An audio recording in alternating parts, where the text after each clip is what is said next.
What happens when a dream becomes reality? When the freedom of being the underdog evolves to the responsibility of being a leader?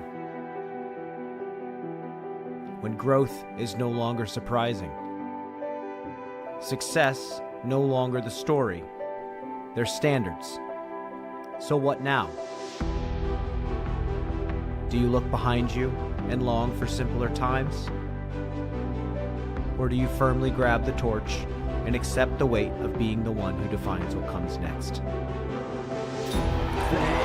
Win, Calvin Heimberg. Yeah! Adam Hannes, a 4-time Elite Series champion. Ella Hansen has eagled hole 18 4 times this tournament. Mr. Niklas Antala, feeling like a bad boy right now. Cadence Burge, her first big DGPT victory. What a shot! The GOAT is back on top.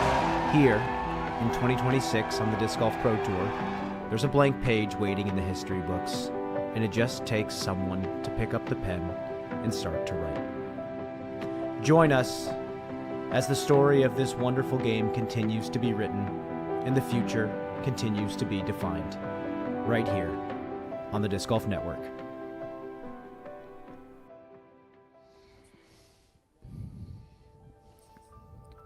Born from an old limestone quarry on Florida's Adventure Coast, Olympus stands as a story of renewal. Once nearly lost to development, it was revived in 23 when Paul Macbeth and Dylan Cease saw the potential for something timeless. Now, the longleaf pines and palmettos frame the fairways where echoes of our sport's history meet the promise of a new season and begin the chase for the Powerball Cup. The Disc Golf Pro Tour is back, streaming live right here on the Disc Golf Network. Ricky Wysocki and Gannon Burr having some casual conversation. AB, he's played pretty well at this event, going 1-2 in the last 2 seasons. Calvin Heimberg, one of the co-owners right there, Paul Macbeth.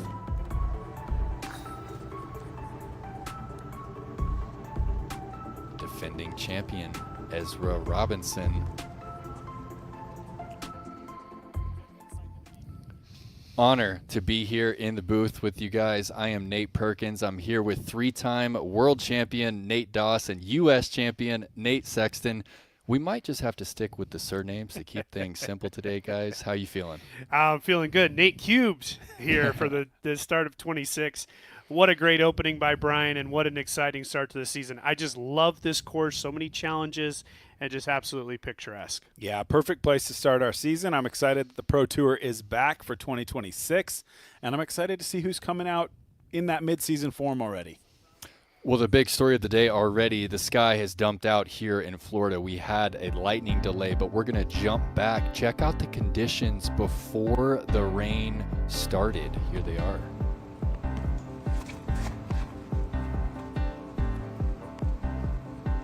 Ricky Wysocki on to first, takes a big power forehand, edge of C1. He goes on to make that for birdie.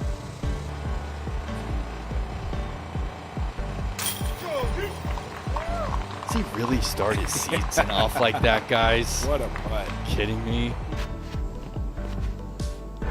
Casey White started off hot. Look at that, 4 down through 6. He's bogey free, 8 through 13. And a clean hyzer rip here on the 14th.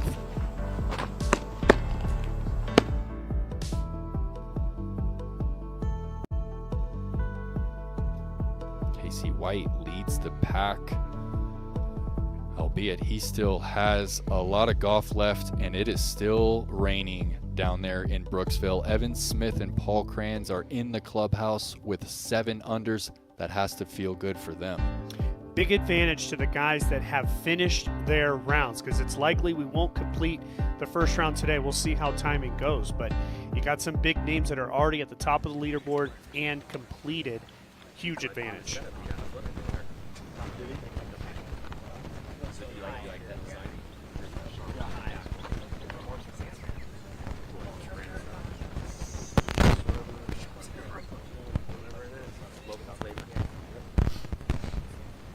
This is the 2:35 tee time, now teeing off at 3:51.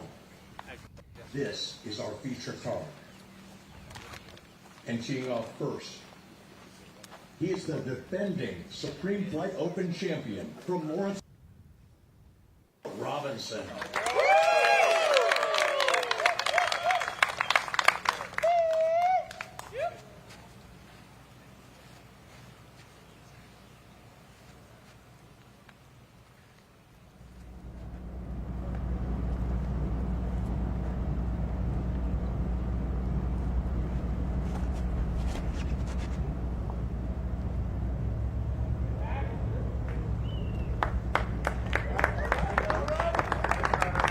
Next, from Mesa, Arizona, Anthony Barella.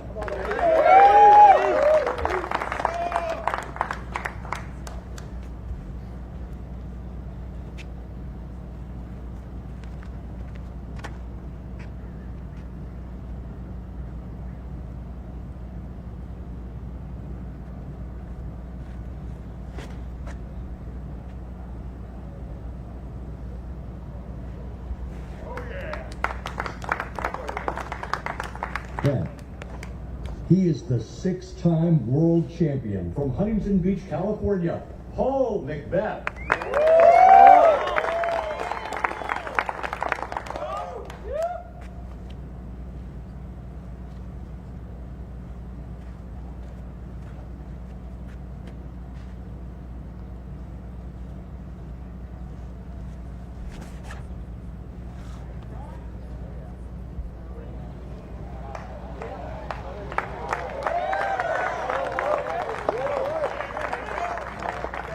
And from Safety Harbor, Florida, Calvin Heimberg.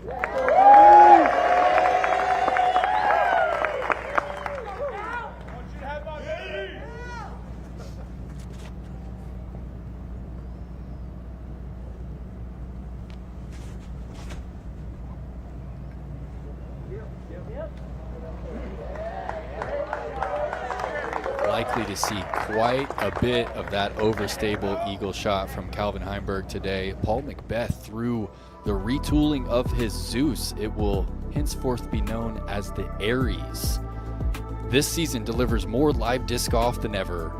Enjoy the first hour of live coverage from every round, every event for free on YouTube. This special live coverage is made possible by Powerball. Check the latest Powerball results and winning numbers at Powerball.com.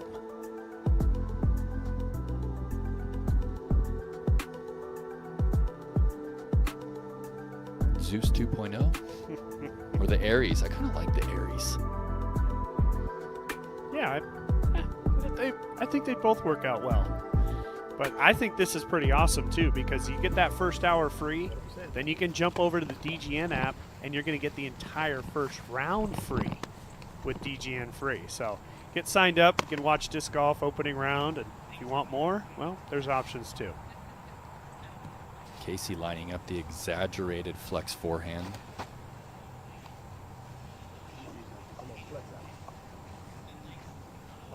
I think smart play, obviously, where Casey was over here on the left side. He likes the shot.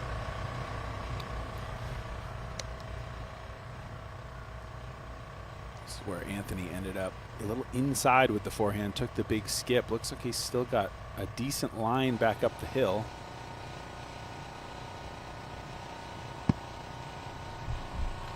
Challenging to be too aggressive from that position. I think the same could be said here for Calvin.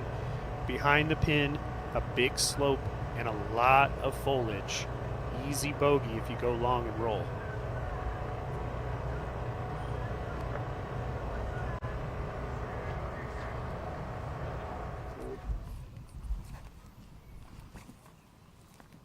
Gavin Phillips putting for birdie from the circle's edge on the second. Is that a right-handed Chris Clemens? The hair. I mean, it's beautiful. Oh, no. The stroke looked clean, but that is an air ball right. Playing alongside with Ezra, Gannon, Ricky. Ezra also death putt. And he's good for it, right on the pole. Defending champ starts off strong.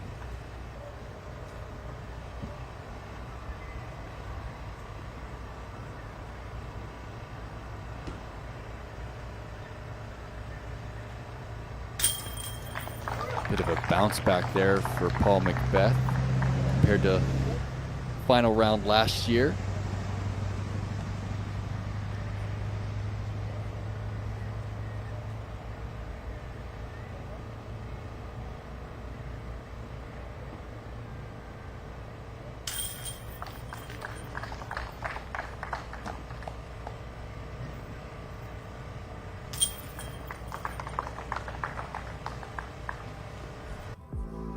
Take another look at this smooth C1 delivery from Paul Macbeth. More elite disc golf coming your way from the Disc Golf Network. Back in just a few. Here, the journey is as exciting as the destination. Every turn reveals something new. Hidden trails, crystal waters, and unforgettable moments. Whether you're exploring the outdoors or losing track of time, the possibilities are endless. It's where adventure comes alive, and memories are yours to make. Come find your escape, your next big play. Florida's Adventure Coast, Brooksville, Weeki Wachee, nature's place to play.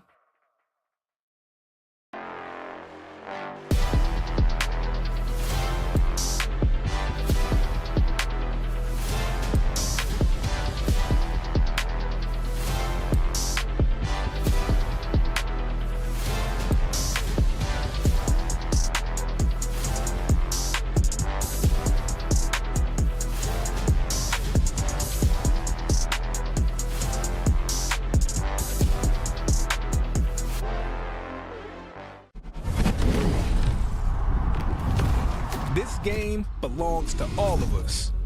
Built for something great. Built from something greater. Not by one player or one fan, but by the ones who showed up. And this game belongs to all of us. Every voice, every moment, every championship doesn't exist without you. And when the next season starts, we rise together.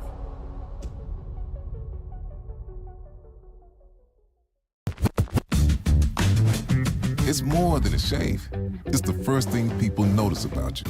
Level up with Barbasol for a clean, smooth finish every time. It's America's #1 brand of shaving cream for a reason. No need to pay more for other brands. Barbasol delivers a thick and rich instant lather that simply gets the job done. Shave with confidence, knowing you're using Barbasol, the American original for over 100 years. Because it's more than a shave. It's Barbasol. Here's Casey White after that flex forehand from shallow C2.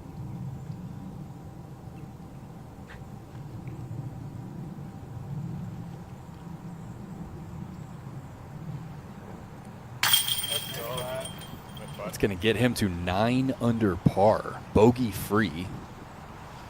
It's got to be a good feeling for Casey White. Out of position off the tee shot, a very nice second, and a great putt.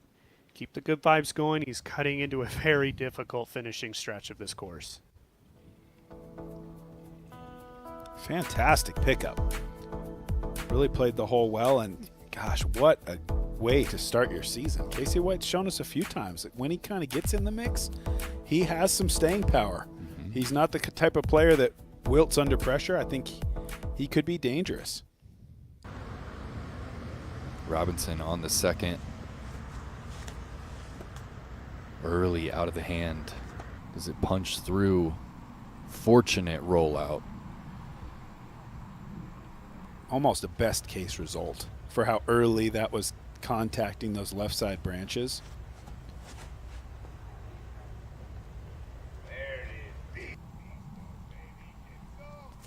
Didn't fully connect with that one either, but I think it's still in play for the birdie. That's my read as well. Looked kind of a slow speed. Didn't really get the commitment he was looking for, but long enough to make the corner.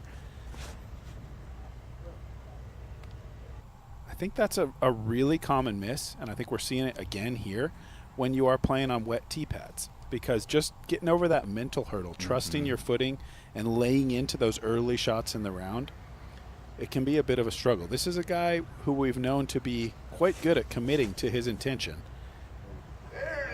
And that is going to be your best shot in the group.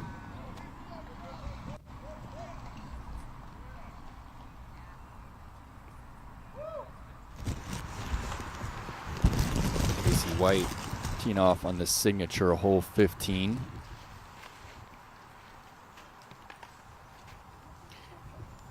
Downhill shot here. Hard to keep it in the fairway. It needs to finish straight.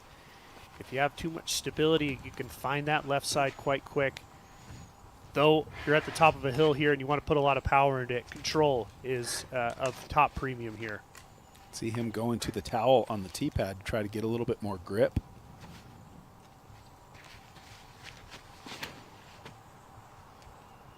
Gets the nose down. Oh, this looks so good. Gentle turn if it gets back on edge. Hole 15 playing as one of the easier holes on that back nine. Over 50% of the field carding the birdie. Yeah, though there's rain, not a lot of wind. And I think that's an advantage on 15. So Ezra out of position, but with this new basket placement here, so he's going to be playing for par. 8er hold on the third. Blindheiser approach. Perfection.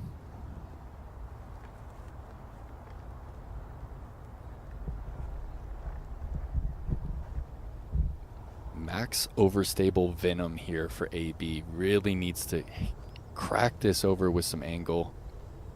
It's a short list of players that could go stand still forehand from this location and have any shot at reaching the green. And that's C1. Nice. Oh, a little rollout. Not the only time we'll see that there on the treacherous second.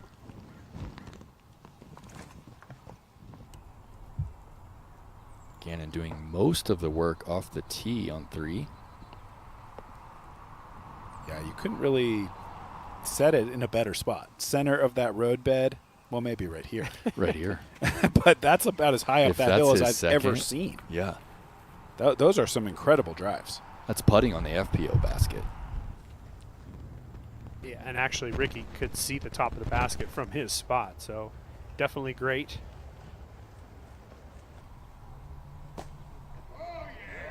Who stays on top for Macbeth? This green is brutal. That big slope drop off. That putt for Paul, he's going to have, to be just a little bit careful.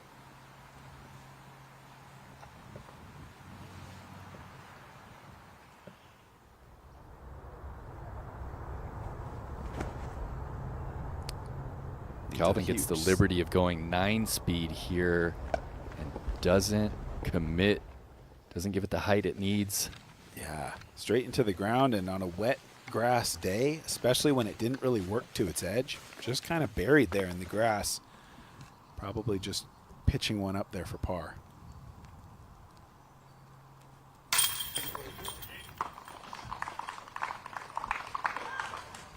That's Gannon Burr to go to 2 down through 3.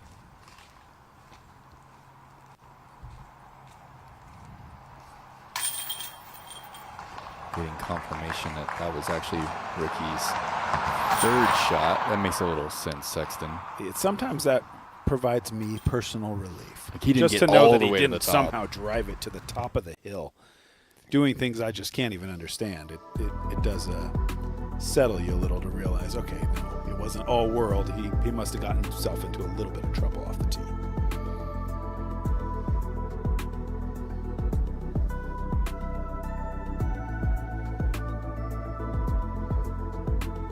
And no one on the course within 5 strokes of Casey.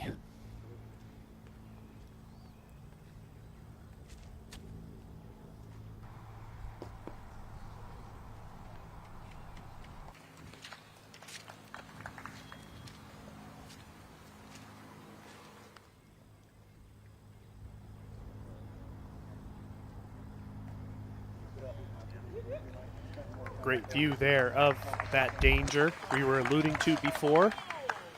Sloping away left. We've got Brian Earhart down on the course. Brian, it looks like there's no rain at the moment. What's the word? Oh, this is absolutely the calm before the storm. You look at the radar coming up in the next few hours. It's not looking pretty right now, but right now it's completely calm, 0 wind, and it's kind of a muggy 70-75, so they better get as many birdies as they can in this stretch.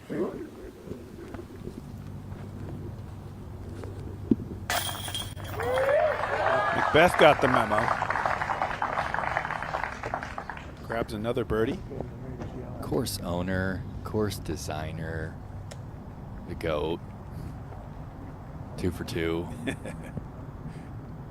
Set up to have a nice day.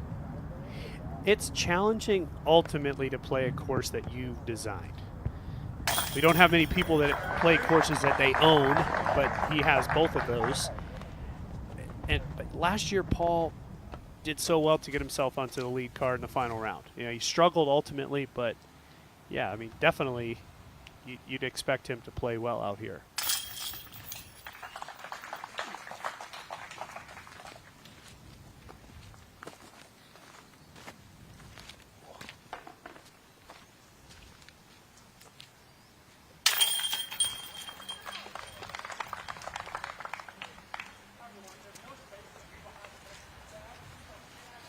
We're going to take a quick listen back at the press conference. The 3 competitors going for the title last year sat next to each other with our very own Brian Earhart. And I kind of had a rough finish to my disc golf season, and then also just outside of disc golf last year was just kind of going through a lot. So it was kind of like just want to take a little bit of a break, and it's exactly what I did. But you did great at the Match Play Championship. I did, yeah. As you're laughing at him, what's your reaction to him saying that? He didn't finish out the season great because he got beat at the Match Play Championship. Yeah. So just trying to rub that in. And USCGC. I think I would have beat you overall score though, so it's whatever, bro. Too, so yeah, it's all good. You got it. You got it this year. All right. It's not easy being number 1. Guys got to get their licks in while they can. Good angle, good flip up, great stability choice. It was just wide out of the hand. I believe Casey's out of range to park this for eagle. Gonna go pretty understable here. Get this to flip up and ride back to the right. Anything short grass is a win for Casey White.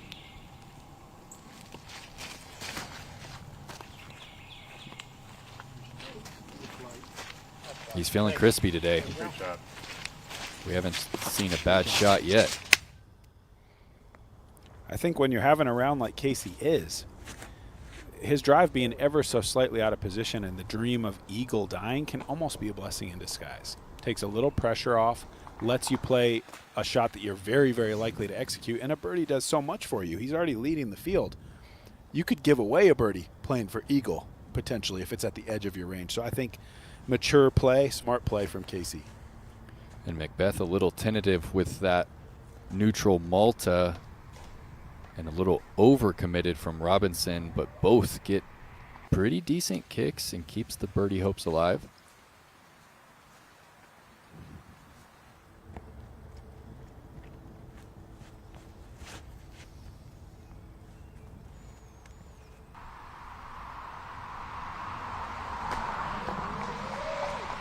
Ideal.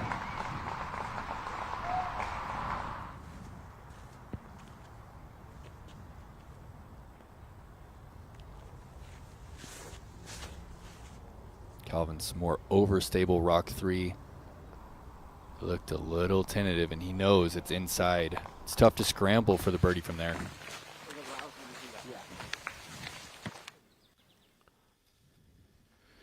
Taking a look here at hole 3. You're starting from this elevated tee pad and coming down the hill over the out of bounds, and then you want to get into this road bed. This is a hole that's been on this property for years and years, even back before the ownership change, before any Elite Series ever came here. We would still play up this road bed, make this approach. You got the out of bounds fence at the top on the right side. Right about here is where we're seeing those absolute A1 drives landing where you just kind of standstill putter up to the top. You can see the FPO basket, and now coming into view, the MPO basket where the guys are going today. And this fly through brought to you by Zinni, eyewear for everyone.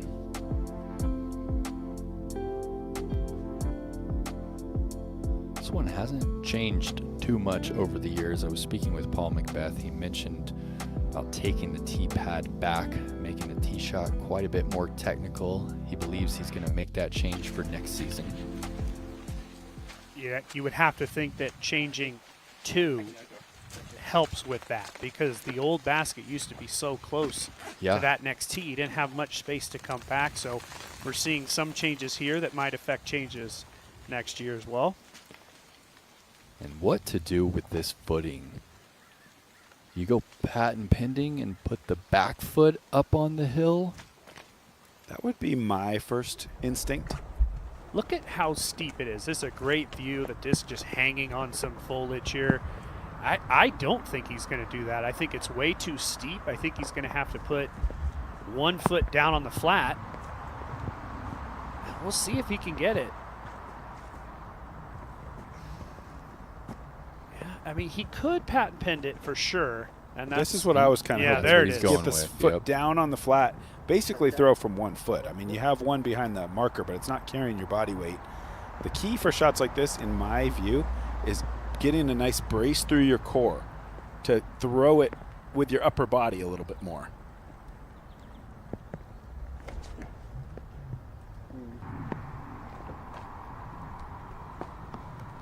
Friendly reaction. Going to be putting. Kick to the right there almost certainly takes him out of bounds. Burr finds himself in trouble on the fourth, way right.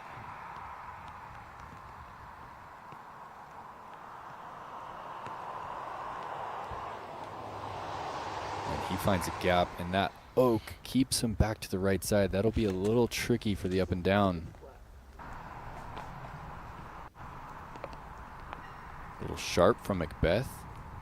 Scoots into the hill. That's C1.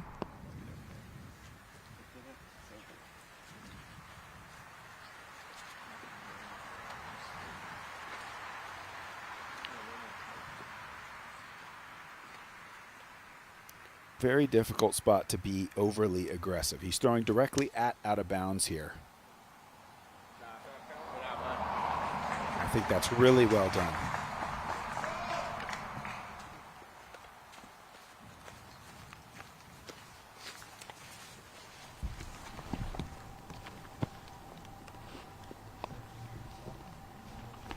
That's going to net Casey another birdie. He's going to move to double digits.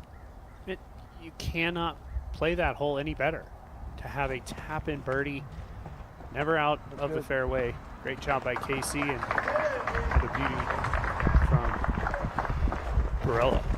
And we just heard Brian. I mean, Casey could get this thing home before the rain really comes back to haunt these featured cards. And he has 3 of the most challenging holes upcoming. Right? Get it. Get out of there before that rain comes back.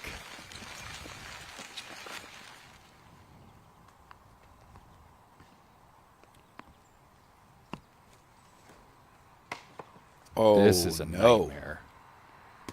That's Gainon's 3rd shot. And it'll be a minimum of 2 before he's near the basket. Yeah, I would be shocked if he gets up and down from there. I think that would take something very special. Obviously, he does it with the putter from all kinds of places. But very difficult hole. That 4th is playing as the most difficult hole on the course so far. Just 3 birdies all day. Wow. Yeah, 10% of the field taking double bogey or worse. Gannon about to add to that number.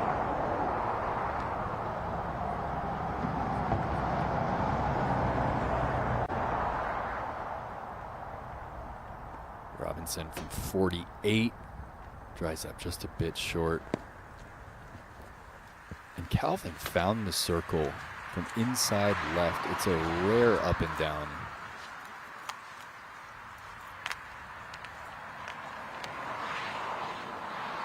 Definitely the appropriate play. Trying to be greedy enough to go for the bullseye, I think brings in so much trouble. I like that he laid off and kind of accept that you're going to have to earn it with the putter, which he does.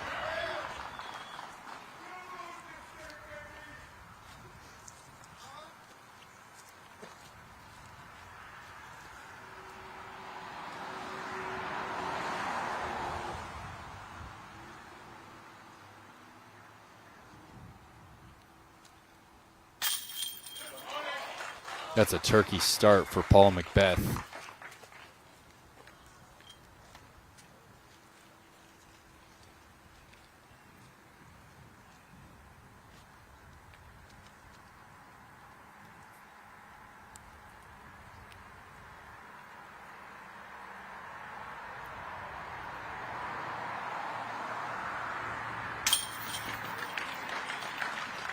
Nicely done. Macbeth becomes just the third player today to start out perfect. And it's never a bad sign when you're 3 holes in and you're already into 18th place with most of the field through the course. Speaks to how hard this course is. 3 down, sitting in the top 20 at the moment. This is Gannon's 4th shot, and that wasn't even an attempt, right? That's a pitch back to the fairway. That's all he had. All right, Doss, what season do you like better?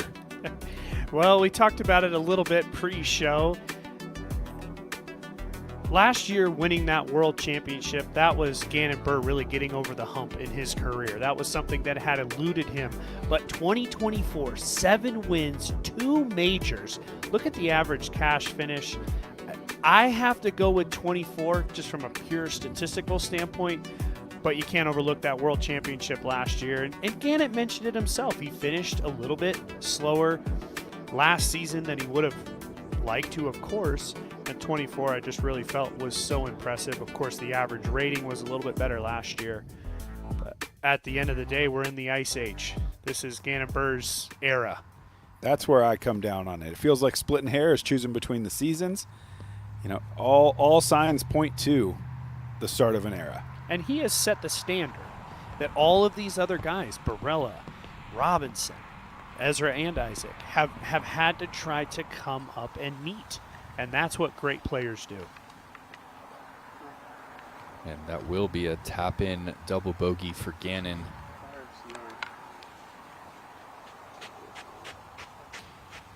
With Macbeth, those 3 birdies, really good putts made as well on all 3 of the holes. I always look to Paul's putter to get a judge of how the day's going to go.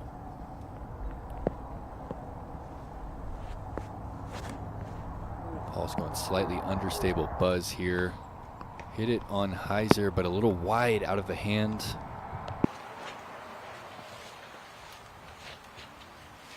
The tee shots on 3 and 4, not too dissimilar. You're kind of picking a point out there in the fairway and then just wanting to see your disc break at that ideal position.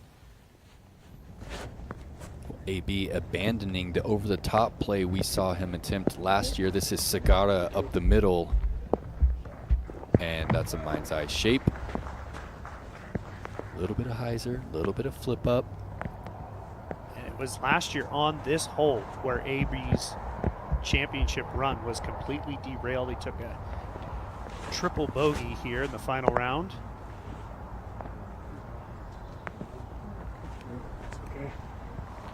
One of the reasons this hole plays so difficult is A, we don't have most of the field through 17, which also plays is very challenging.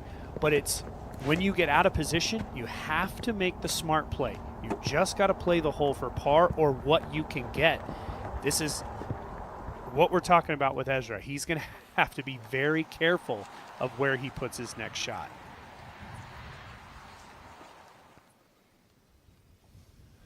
You're locked into live Disc Golf Pro Tour action. We'll take a brief break and return with the leaders soon.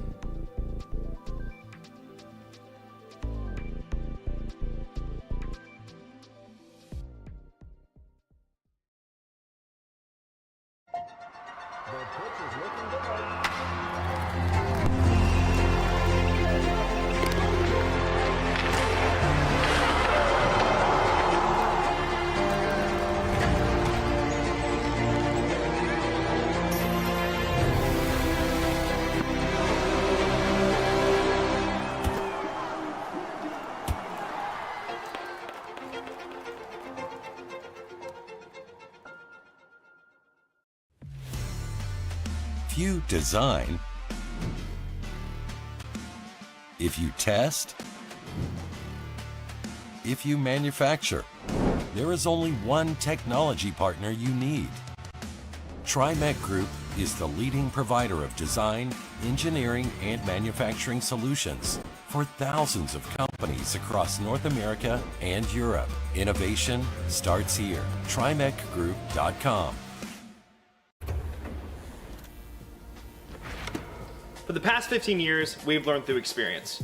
Through organizing the biggest events in the world, hosting thousands of competitors, running a premier disc golf pro shop.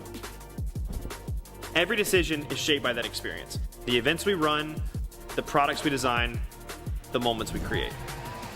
Because it's not just the work that got us here.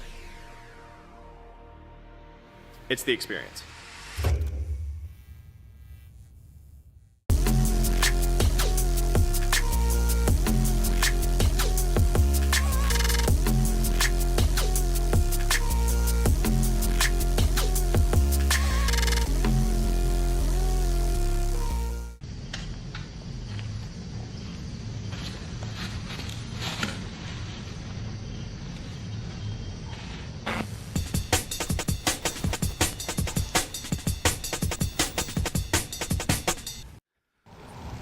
And now back with our leader, Casey White, his second on the 16th. Out of position for the birdie. But as we've seen in the past, this hole is playing as one of the hardest on the course.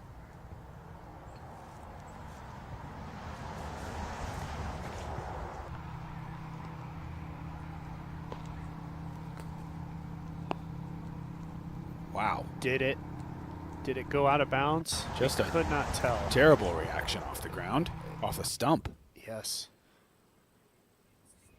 Oh, there's the stump. We saw it right there, and it was going towards that OB line. You can see it is strung on the inside of the barbed wire.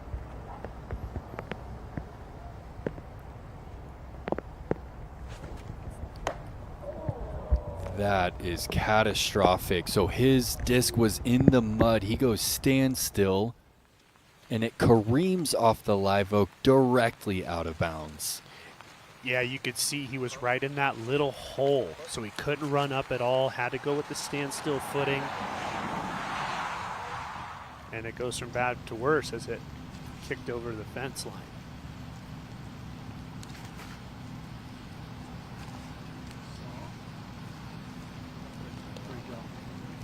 Silky approach there.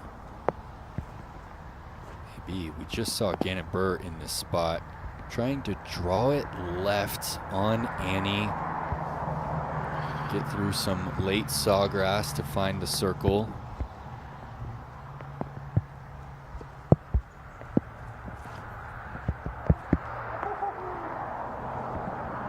You're gonna like that, I think. It's hard to say. It's pretty luck dependent at the end, but I mean, he's done the work. Chewed up most of the distance. I like the turn. I like the kind of slow drop. We'll have to see if he got a rollout. It's very slopey where he's landing that disc.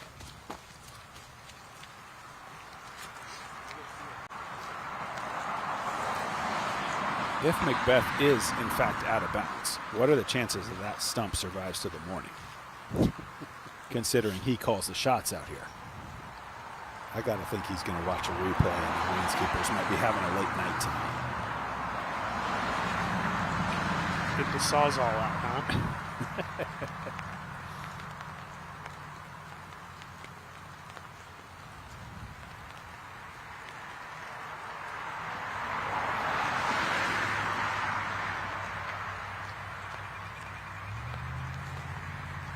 Calvin takes his 2 meters off of that barbed wire fence, goes rock 3 and finds the circle.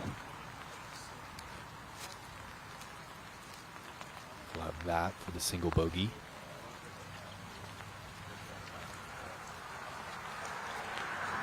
Take a look at the misfortune. Calvin Heimberg, forced to go to that standstill, releases the destroyer inside and just right off the oak, never had a chance. I mean, a couple feet to the left, you have flat footing, you can get a good shot off. Yeah, I doubt he would be throwing from a standstill, that's for sure. And look, there is Macbeth over the line. Unreal.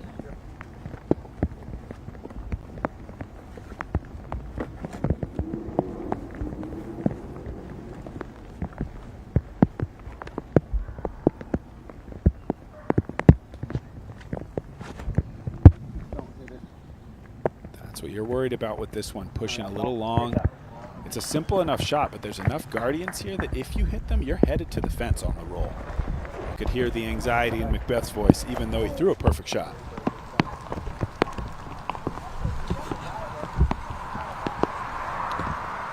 Definitely starting to hear the raindrops more. We're seeing more umbrellas being thrown into the air, and I saw even on Casey White's group the umbrellas out as well. So it seems like the rain has finally made it back to the course. There's those Guardian you just mentioned. Much happier if it kicks left, that's for sure. Kiss for the par save.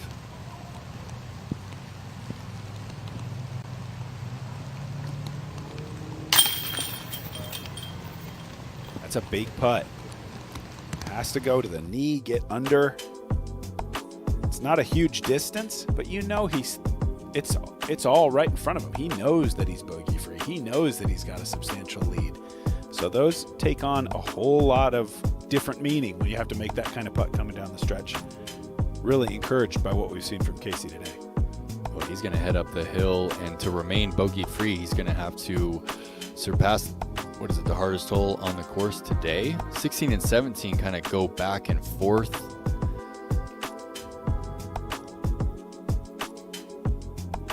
Yeah, we just watched 4. That's always in the top. And then 16, 17, and even 18. I mean, 18 there's a lot of out of bounds on 18, obviously. But 17 to par, maybe one of the more challenging holes of the entire season. Here is Barella up above the basket. Not quite as close as I had hoped he might have got.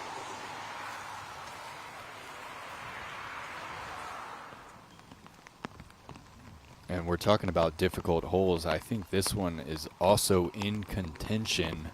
Yeah, right at the moment. 4 is your hardest, then 5, so back-to-back, super tough. Okay. Following those up, 16 and 17. So those two stretches right there, 4 and 5 and 16 and 17, the most dangerous on the course. Last year, you had to throw 450 to have a chance at a birdie look. Basket was tucked left. Now you have to throw to a 10-foot landing zone. If you throw 470, you have no look. 420, nothing. Oh, no. And that's a tough start. I believe that's a relief area. He's going to bring that back. As long as he crossed up on the top, he'll be able to play his next shot from the top. Okay. Because it acts like out of bounds. Wow. If you go across it and come back, you're going to play it from the top with no penalty, by the way. It's a mandatory relief area. Zuka replay there. Robinson just over the front rim for his par. And that's well scrambled. You remember his drive was not ideal. It's a good par to get.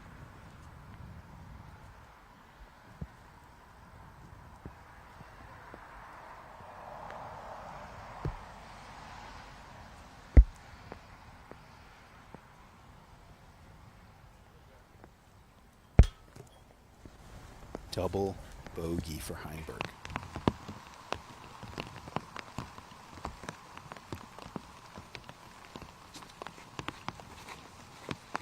Yeah, over grip. You can see it right away. Hard to tell if he crossed up top, Doss. Yeah, they do have a spotter on site. Get some insight from him.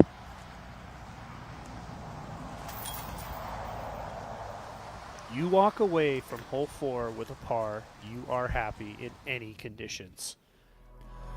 And we've got a big backup there on the 5th. We're going to take a short break here on the network. Don't go anywhere.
absolutely fearless downhill. Anthony Barella is absolutely locked in. 16 under par. New course record of Anthony Barella.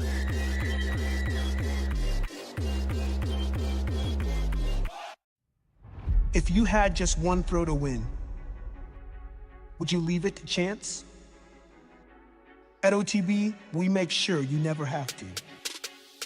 So why step up with the game on the line without knowing if the disc in your hand is the right one? Because when it matters most, guessing isn't enough.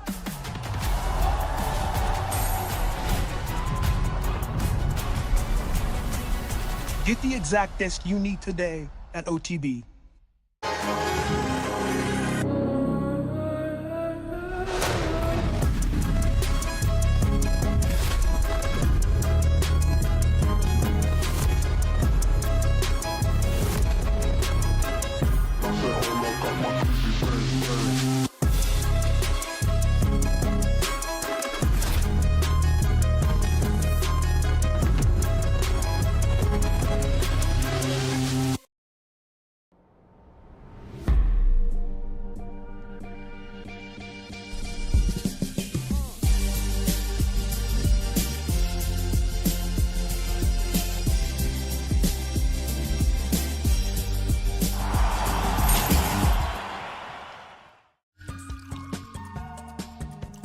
We love and understand plants.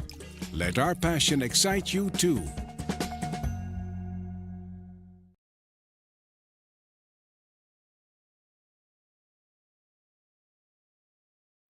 Live from Brooksville, Florida, the chase for the Powerball Cup begins at Discraft Supreme Flight Open, presented by Florida's Adventure Coast.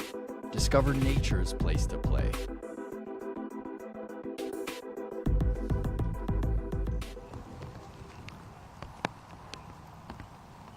Burr on the 5th, looking high.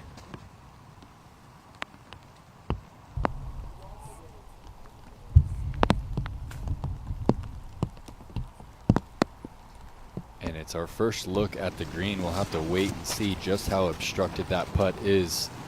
Check this out. The technique, disc under the shirt, gonna lay the towel down.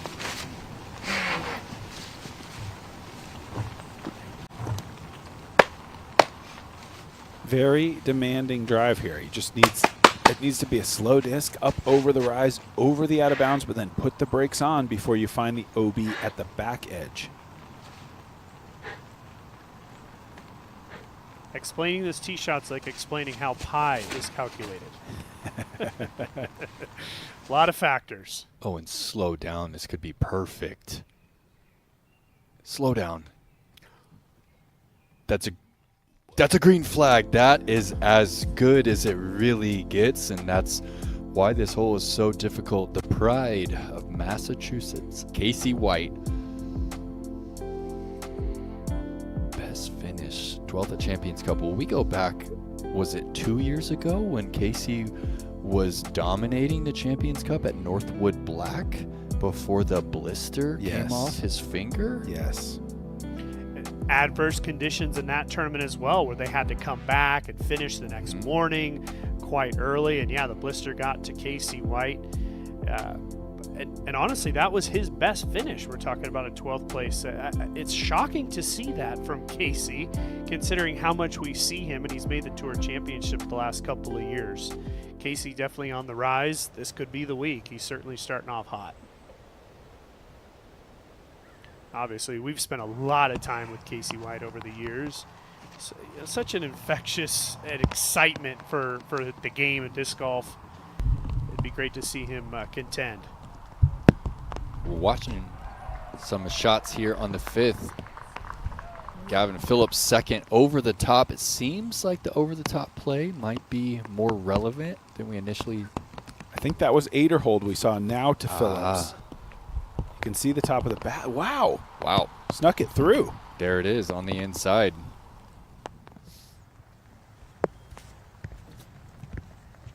And here's AB on the 5th.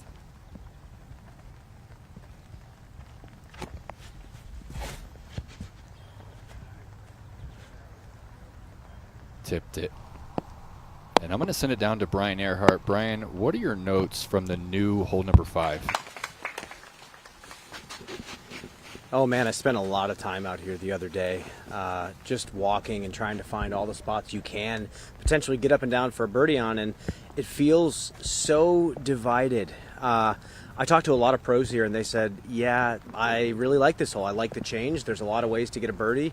I'm fine going over the top if I need to. And some players almost felt like they had a moral dilemma when it came to the over-the-top route here and said, yeah, I have to get it into the bowl if I want to shoot up the gap at 470 and get myself a chance at birdie. So curious to see how the hole evolves, really, and how the players change their decisions over time. But frankly, from my perspective, I think it's a cool hole.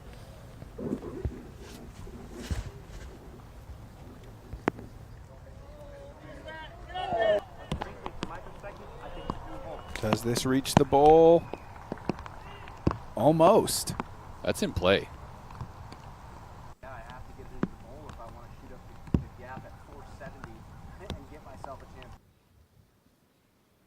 Running this one back a little early, but it gets that flip up.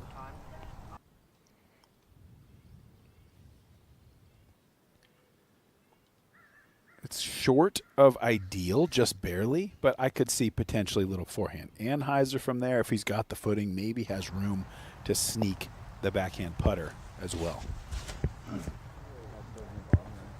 No, give me green, so he might not be in it. Again, it felt like an overgrip situation. Rain's still coming down, you're drying your disc off. It's hard to find that exact release point. So if I'm Casey White here, I'm looking to finish right of the basket, give myself an opportunity from the edge of the circle to potentially earn birdie. But I'm not trying to mess around with any of that OB down the left side this entire way. There's that really dark tree just to the left of Casey's left shoulder here. That is a great aiming point for him. This one right here is the one we're talking about. Casey can use that as an aim point. And if he finishes left or finishes right of that, he's okay. He is attacking. Forward skip. That's a tap in birdie to go to 11 under. A braver man than I liked going around to the right side. He does not share that view, and he has earned himself a drop in. Fantastic shot. Nominee, shot of the day. For sure. Incredible. What a round. It's hard to fathom carding bogey free in these conditions. Look at this number though. This is Olympus, man. 88% green in regulation. That does not happen regularly out here. There's so much opportunity to kick and be off the fairways, off the tee, to be 88% of greens in regulation. And that percentage is about to go up. Exactly. Just bagged himself another one. This is the dream round for Casey White. I cannot wait for the post-round interview. One of the best interviews in our game, alongside with Owen Scoggins, who I love hearing Owen as well.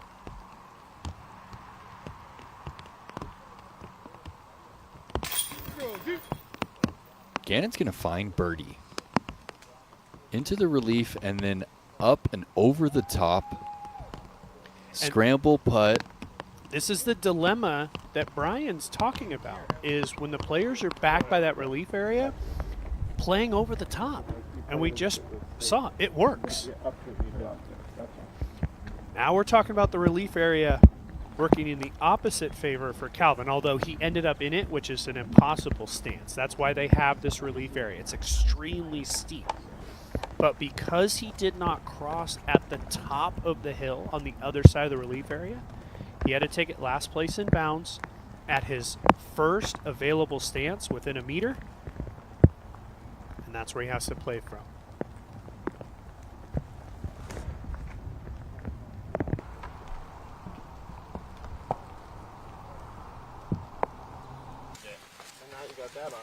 potentially forced to go over the top from there. I don't believe he'll have the tunnel.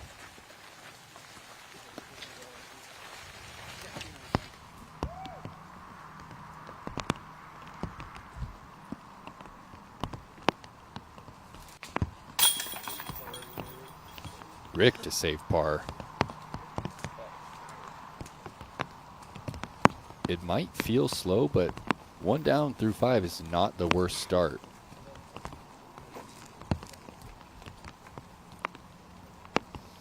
And getting through 4 and 5, even par without a blemish, as Sexton, you alluded to, that's a win. Yes. In any regard. And nice birdie there by Gavin.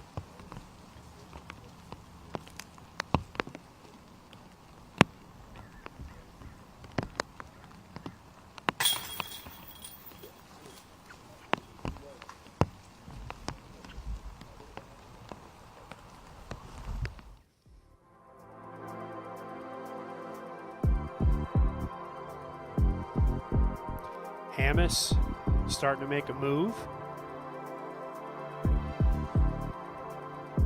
Chandler Kramer, he qualified on Monday. He finishes with a 6 under par.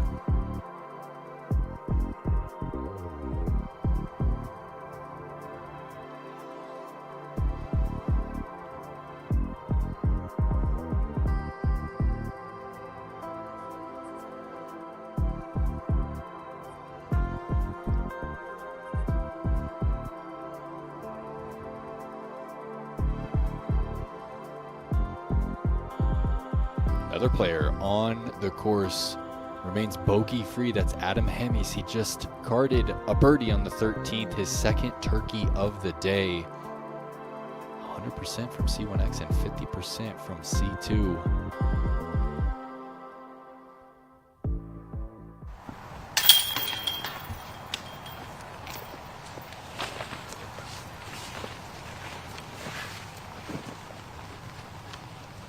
Casey White is setting a pace that does not seem achievable by almost anybody else. Especially when you consider the overwhelming likelihood that these players are going to finish this round in the very early morning tomorrow. So trying to keep any kind of continuity, momentum, rhythm like a normal round, that's basically out the window for these guys unless we just get some of the fastest pace of play we've ever seen.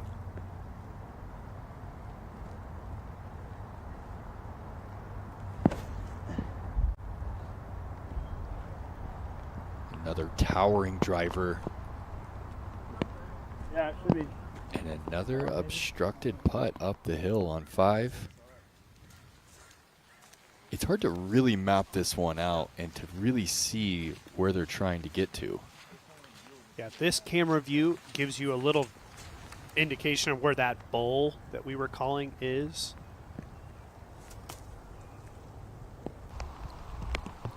So Ezra was way right, up past the relief zone just barely, but you can see he has nothing, and this is the brand new hole number 6. Likely playing as one of the easiest holes on the course, and Gannon with a major misfire.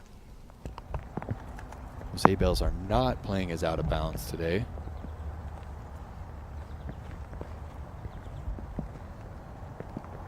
Gannon will be happy they aren't. I personally don't really understand why they aren't out of bounds.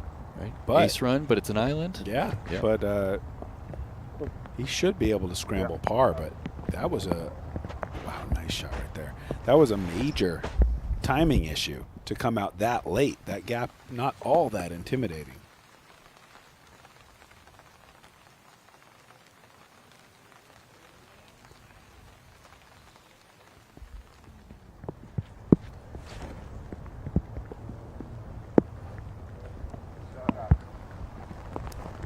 Both of those are exceptional. That is not an easy line. Heading uphill with that low ceiling, you have to keep in mind if you push it straight, there's an OB. This is a pretty wide initial gap to hit for Ricky.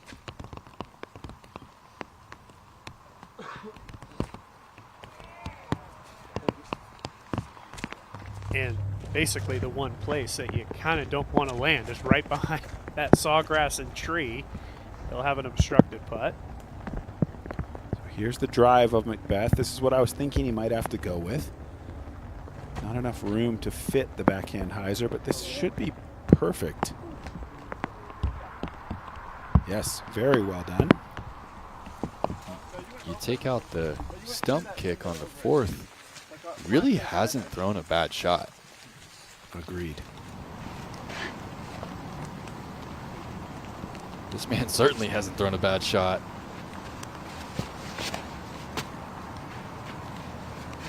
Trusting the overstability here on the 18th.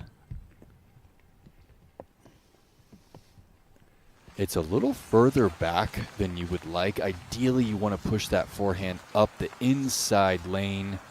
He's probably north of 375 to get to the green.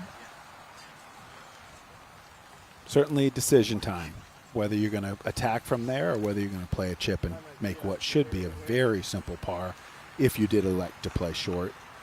Easily, he has the distance available, though, so going for birdie, not out of the question.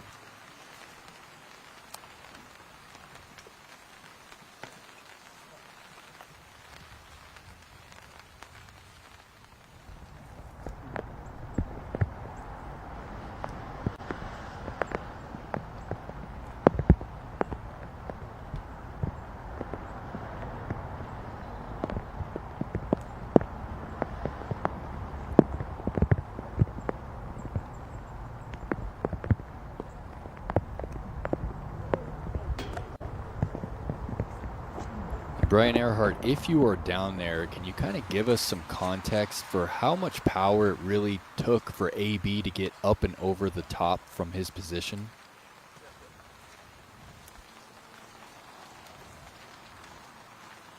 It's a massive shot. Those trees are so high, and if you're not if you're not pinched up against the tree line, you have a decent amount of room, but it's still going to take a full power shot, and a few guys like him can throw like that.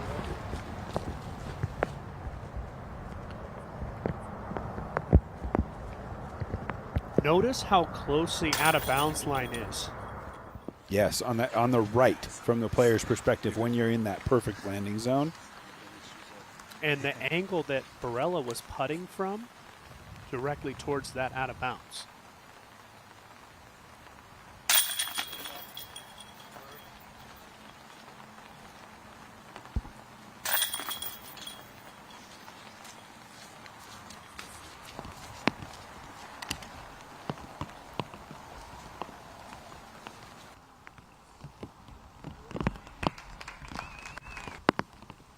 Gannon second, now live on the green.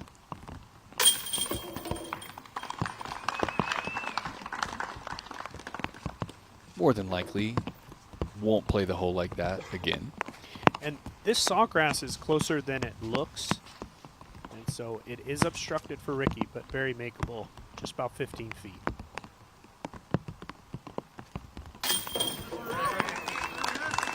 He almost welcomes those positions where you kind of have to straddle out to the left. You remember back 2013, 2014, that was actually how he would set up every putt.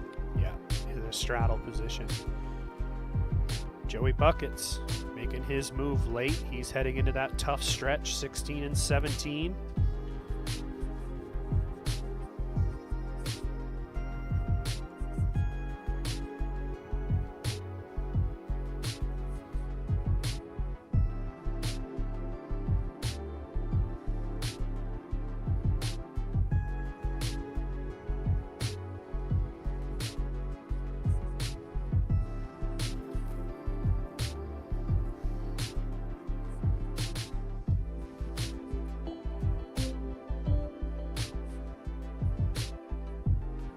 Taking a look back at the season from Adam Hammis. Couple of Elite Series titles. Basically, all Adam Hammis does not have is a major championship. This dude has won at least once for the last couple of years. He's one of the better players in the world. When he gets hot, he is as good as anybody.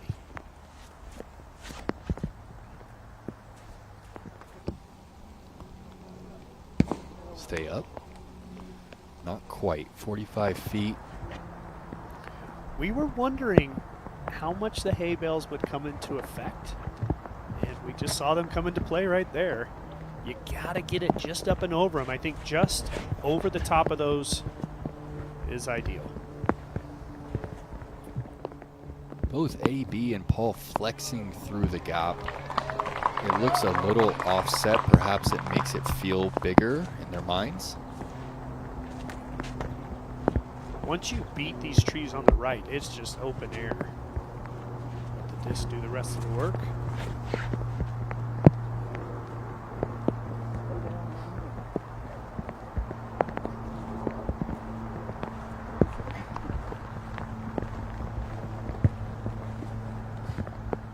I know it sounds strange, folks, but there's no out of bounds up here of any kind. There's nothing up there that's OB. I would say surprising restraint from the course design team. I'm not going to issue my decision whether I like it or I don't like it yet. It's only my first time seeing the hole played, but I certainly am surprised that they go to the effort of bringing the hay bales out and don't make this into an island green of some sort. Personally, always in favor of the tension that an island hole brings.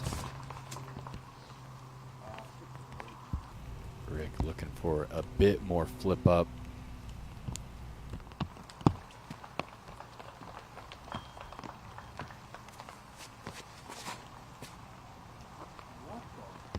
Pulls on another one. Again, and wants less flip.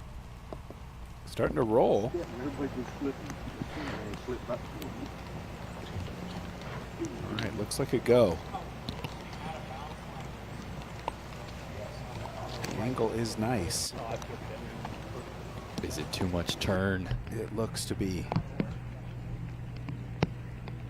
It's OB, but he'll be putting for his par up on the green. Yes. It looked to be that he crossed the green. There's no drop zone up there this year, meaning it's basically played as traditional out of bounds. So as long as you cross the green, you're going to be putting from the green.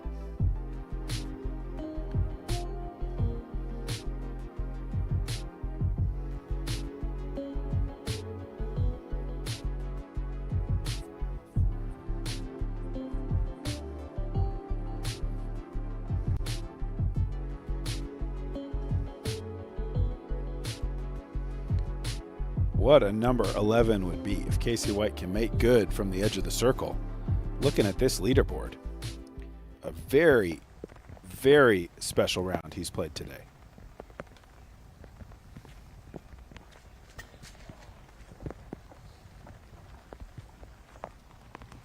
Macbeth looking for a little drop. Doesn't get it. 3 tee shots in a row. Gannon misses that release point. Have to think it's related to the humidity out there, to the rain that's still coming down.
I was wondering if it was uncomfortable enough to go with the basketball putt.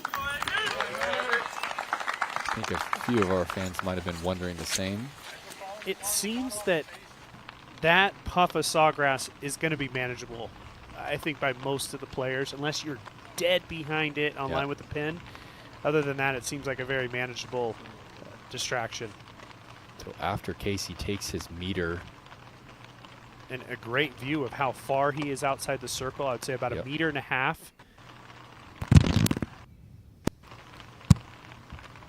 A little bit of rain, pretty calm to stay bogey free. Oh, it's on line but low. Casey White cards a bogey on the 18th. He will finish at 10 under par. And that's the way that really this tournament can finish up. With the way that 16, 17, and 18 play, Casey did so well to birdie 17, and 18's just like that. If you don't get it on this green, you're going to bogey, likely. I think overall, really a solid finisher, Casey White. He can walk away with his head held high, double digits on a rainy day with a delay right in the middle of Casey White's round. Impressive. Hamas trying to chase him down. Certainly keen to talk to Casey and see what he has to say about this spectacular start to the season. And what a good feeling it has to be just knowing he's not going to be getting up really, really early to finish off the last part of a round, potentially, if these weather delays do rear their heads and force us off the course due to a lack of light this evening. For Casey to have a number like that and to get back to wherever he's staying and have his normal routine and come out in the afternoon, couldn't ask for a better start.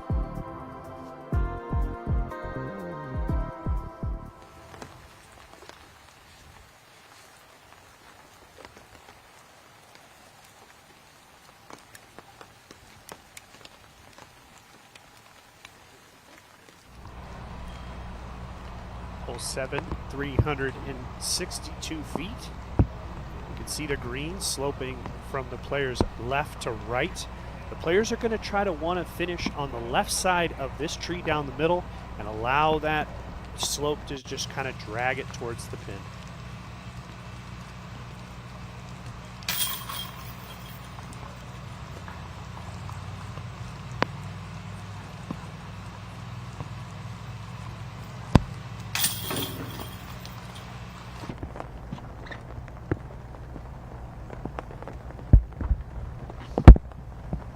Flippy Cigarra here for Anthony. Looking for that hyzer release. That's pretty nose up. But it doesn't prevent it from flipping up and finding the circle.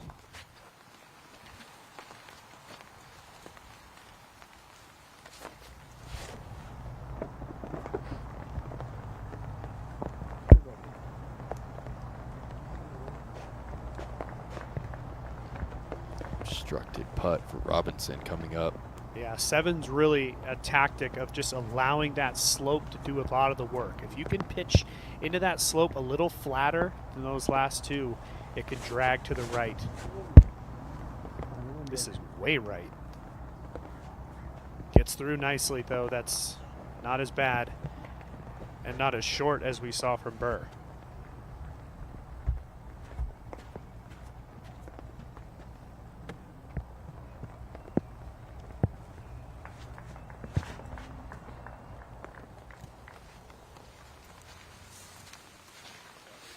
This looks really good. Just a picturesque Athena. It's the bullseye.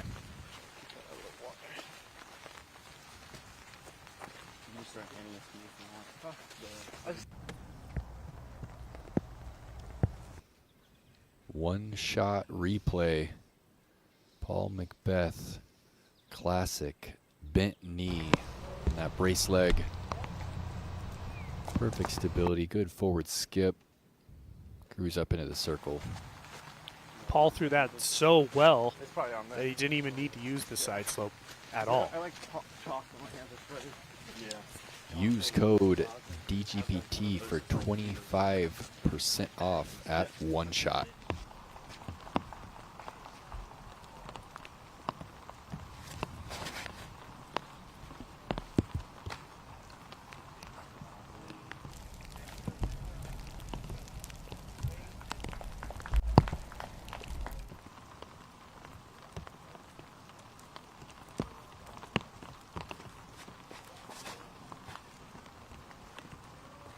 Gannon gets back to a proper release. PD shaping up. This is ideal.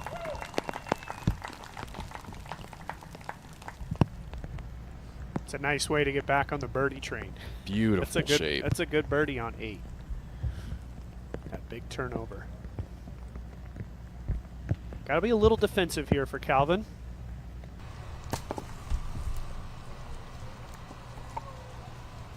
Got fortunate. Does the fortune continue? It does. I think that was a little aggressive, in my opinion, with the way the slope of this green is. I get it wanting to stay aggressive. That could have easily led to a bogey. He did get a little fortunate that it stopped rolling. Yeah, they quickly go out the back, or as we saw, they like to go all the way back down toward the tee of 8.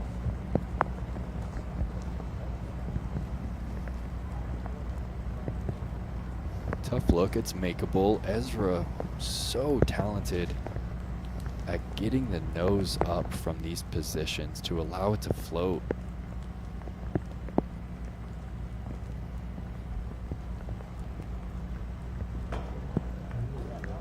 He had it just off the mark. Yeah, great effort. Doesn't look like he's going to be too badly obstructed by those little pine trees.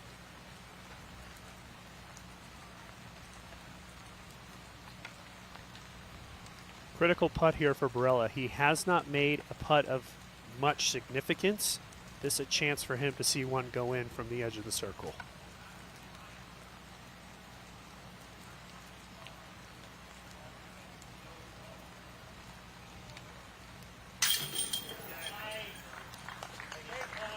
Pulled up for a moment, might have thought he missed it left side. Gets it to catch. We can see it's 5 o'clock on the East Coast. It says the sun is setting at just past 6, but it's already starting to feel pretty dark out there.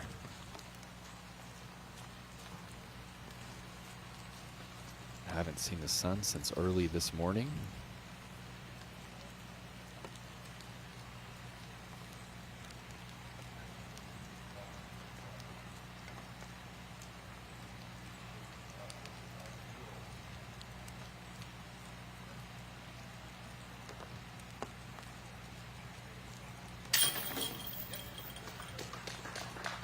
Good cleanup.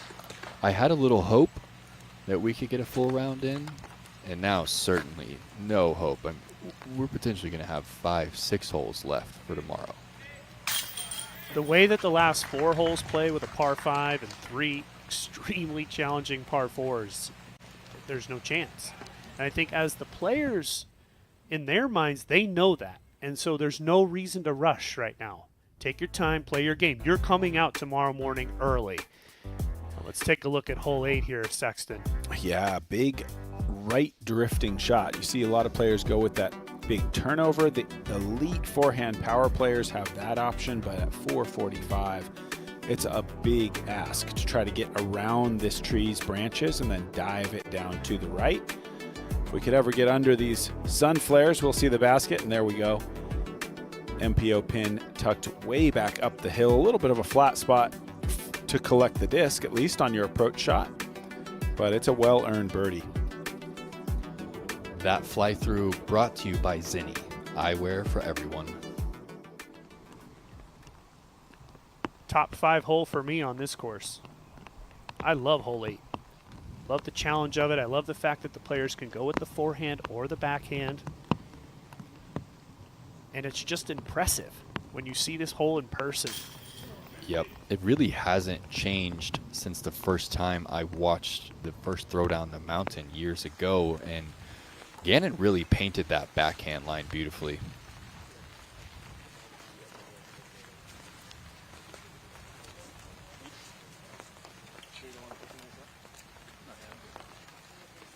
Caddies earning their dinner tonight. Umbrellas will certainly be out for the rest of the round. AB going overstable here. This is actually overstable nuke. He was back and forth between the Venom and the nuke. Forehand, you have to really go high. to get that disc to go far enough to the right. You got to get it up in the air here. And you need an insane amount of power. To go flat to hyzer and put it there, you're cruising past 72 miles per hour on the forehand. He would have wanted to be just a little bit higher, get that thing to push a little bit more up the hill. Ultimately, a great shot. Going to have a look for birdie.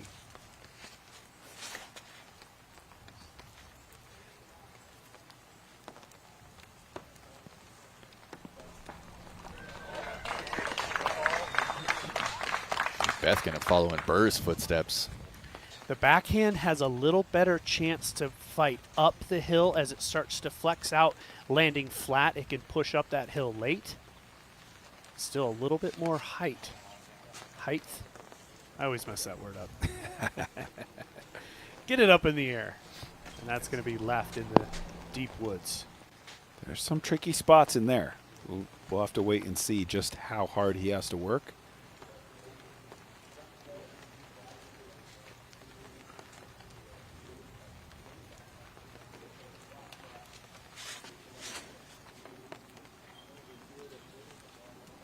Heavy turn. A little too heavy. Is it that duoplastic, Nate? Sexton, you might know a little something about that. We'll get right back to that, though. We're going to take a quick commercial break. More action on the other side. You've seen the limited runs. You've heard the hype. Now, the Blast is here to stay. With a unique hand feel, featuring a slightly recessed flight plate and a subtle thumb track designed for one thing: total control in the hand. Choose your stability. Spark Plastic Blend for heavy-duty overstability, or D-Line for a seasoned moderate finish. Control, confidence, consistency. The DGA Blast.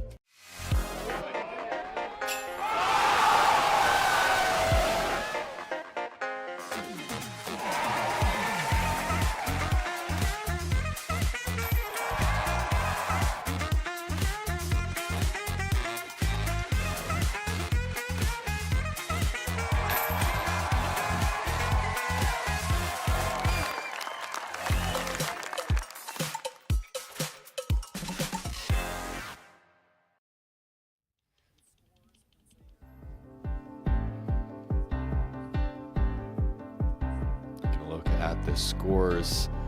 We're going to jump down to an interview with our leader. Take it away, Brian.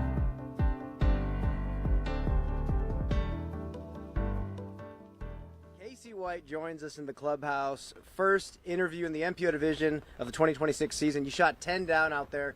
Chaotic day out there at Olympus. Just walk us through it.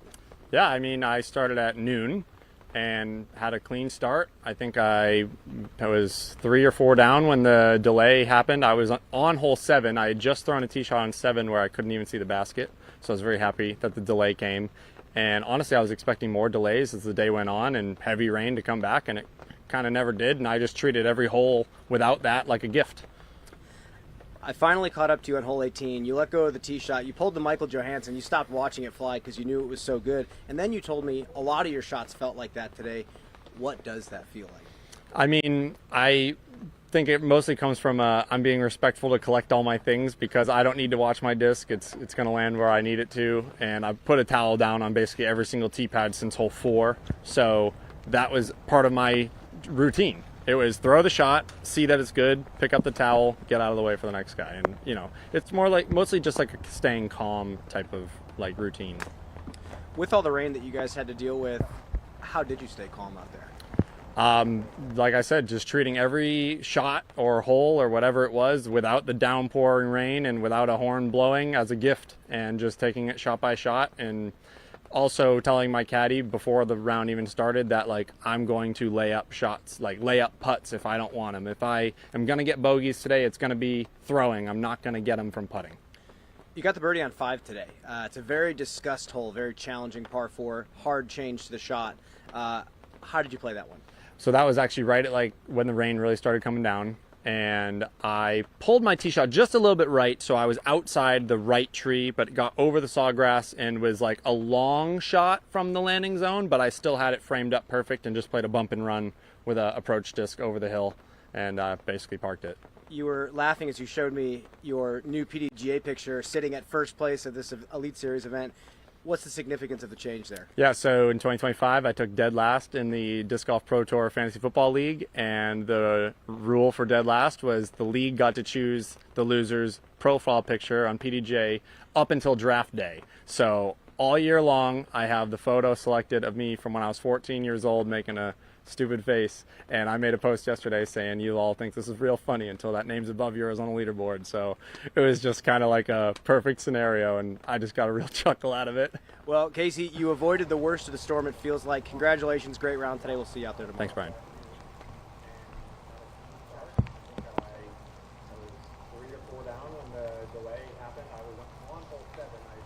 Always a pleasure to speak with Casey White.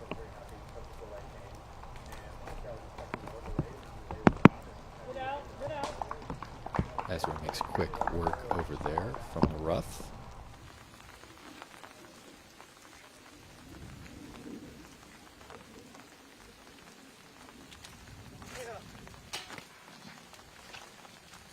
Macbeth just short from 40. AB steps up to 34 feet.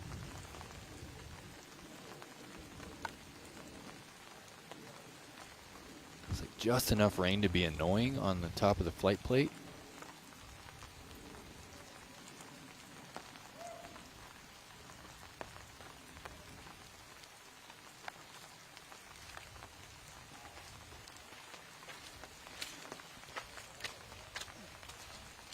No connection with the basket. Yeah, that had a little meat left on it. That got it away from the pin long. Burrell will have to make a putt coming back. This is Calvin's putt for par. You can see how challenging 8 is if you're not in the fairway. Robinson had to scramble. Calvin's going to have to do the same. I would say I would take this amount of rain with no wind.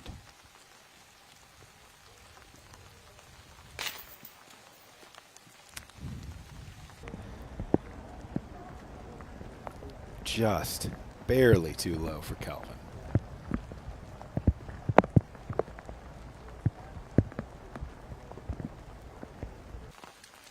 There's an interesting note about these late cards specifically. They're certainly going to have to come back in the morning and play. And you look at the forecast for the morning, and this rain doesn't really stop until they're predicted to be done playing this round. So it's not looking good whether they speed this up or go slow. Round 1 will be in the rain for these feature cards. Let's just hope lightning doesn't get involved.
Gannon Burr on the 9th.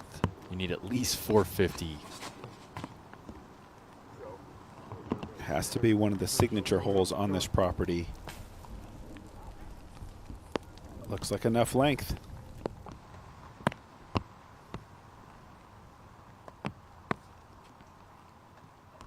It's a true test. Are you at the elite level or not? Yeah. I think this is the line I usually see being most successful. If this has the length. Casual rotation into the brace from Gavin.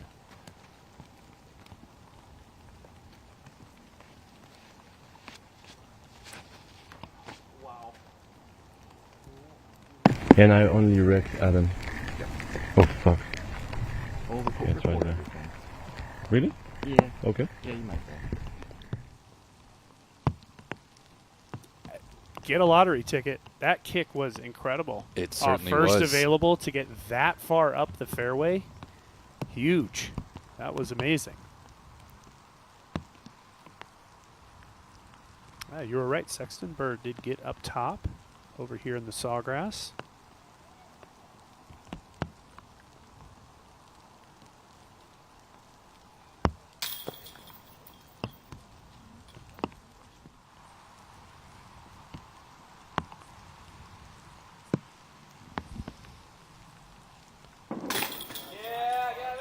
Casual hyzer putt after going deep on 9. Great birdie.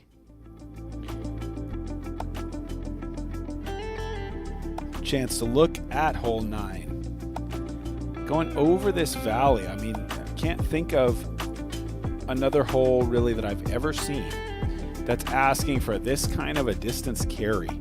And the definition, the defining line of whether you did it or you didn't do it is so stark and just a cliff face, where if you don't make it up there, I mean, you're going to take mandatory relief all the way down to the bottom. Very unlikely to get away with a birdie, but with that big drive, you can earn yourself a chance at a highlight.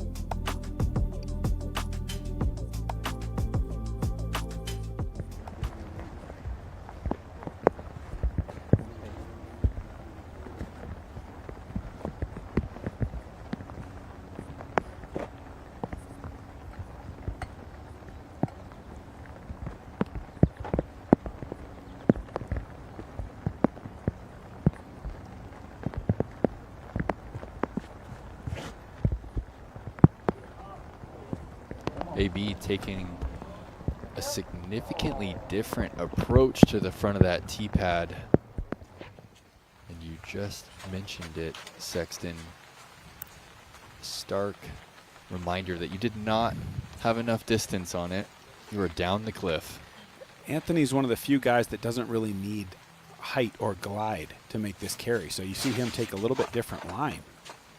Macbeth all too happy to get it way up in the air. I don't think this has the forward push.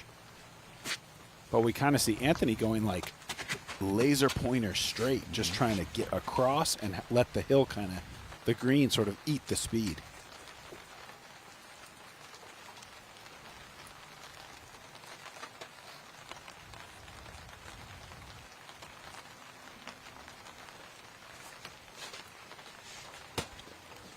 Slip on the tee for Robinson. Early out of the hand.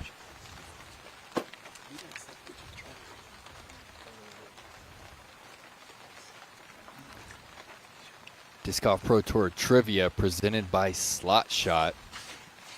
The player to win the first event of the season has only gone on to win the DGPT points title once. Who is that player?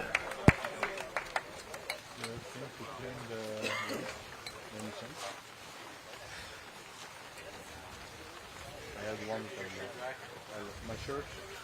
I can try it.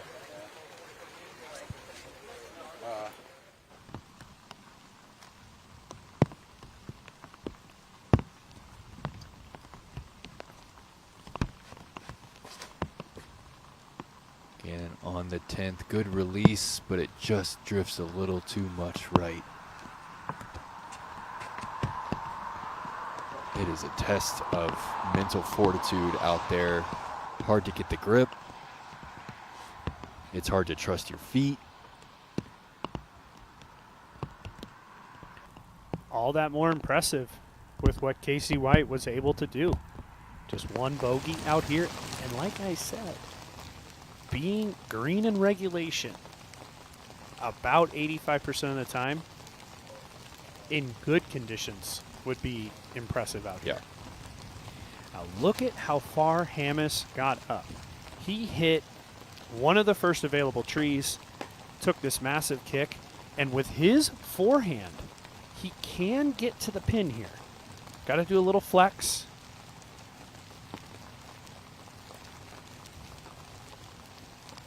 Going to try to release it just a little bit high. Something with some stability and let that disc work back to the right, playing back uphill from this position. Without question, one of the biggest forehands on the planet, and he does it with such compact motion as well. Does have to worry about out of bounds. And he's avoided out of bounds, and he'll have a putt. Wow, great job. Find a wide open 40-footer. If he birdies, again, just stop and grab one of them Powerball tickets. No doubt. That's a great birdie. Yeah, because early tree kick there, you know, you're bringing in the chance of OB off the tee. If you kind of stay right with that kick, what a result. See if he can pay it off with a big putt. 30 feet coming back for the par. Cannot be overstated. That was a very fortunate lie for Ezra. Last chance at the trivia. I'm going to take the easy one and just say Paul Macbeth. That's my guess. Maybe Rick? Calvin? Calvin, nice. Right, he won the Las Vegas Challenge. That was that 2023 year where he only had a couple of wins but finished inside the top 5 some 90% of the time. Was that the year Kevin Jones was leading going into the 18th and Calvin came back on top? Sexton, what year did you take down Las Vegas? 2020. 2020? Right before the world shut down. All right. Way to get it in. Yeah. Smart play by Hammis, just laying up. Excuse me, that was Ricky. Sorry. My bad. My apologies. Do you want me to go, Paul, or are you going? All right. So another great example of the mandatory relief area. Calvin was in it, played it last place. Inbounds. I think I'm using the term last place inbounds for lack of a better term. In playable land. Yes. And then he takes it within 1 meter of that. Yes. Where he was last in the relief area. You don't get the same relief like out of bounds where he could take, say, 20 meters back in line with the pin. You cannot take that relief with these mandatory relief areas. Yes, that relief will always cost you that penalty stroke to be in a position where you have the freedom to play back along the line of play. That never comes without the pain. Being out of bounds. Got to pay a little price for that freedom. Out of bounds or, of course, unplayable lie. Those would be your opportunities to use that.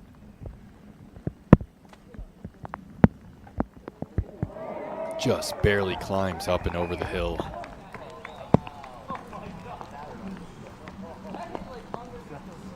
Perfect example of how the relief area can come into play on the second shot if you're not close. Yeah, I mean, if that's 6 inches lower, you're probably bottom of the hill still. Yep. Uncharted territory for Barilla.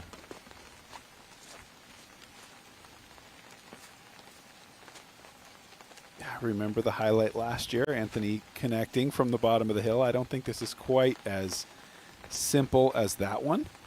He's going to go flippy mid-range jump putt. Yeah, there was nothing there. Just trying to get into position. He's behind all that sawgrass. He was, well, we're going to take a look at it. Let's see it from last year. And he was more in the situation where Calvin was.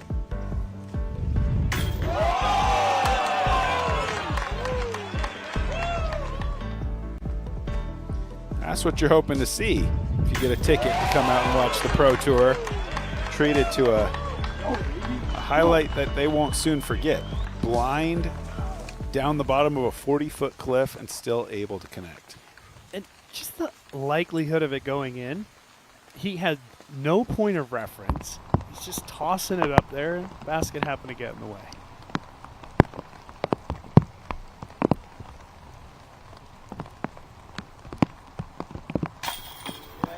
Great par save from Ezra. We are getting some word that there is some more lightning coming this direction. And if they blow the horn one more time, that'll be it for the day. They will not return to the field of play until tomorrow morning.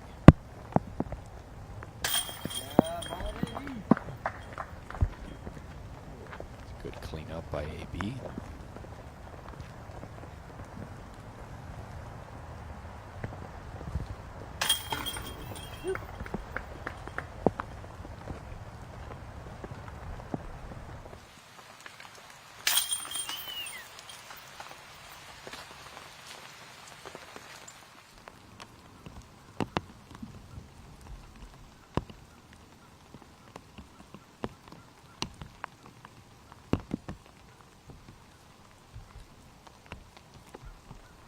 Visibly uncomfortable with the wet conditions.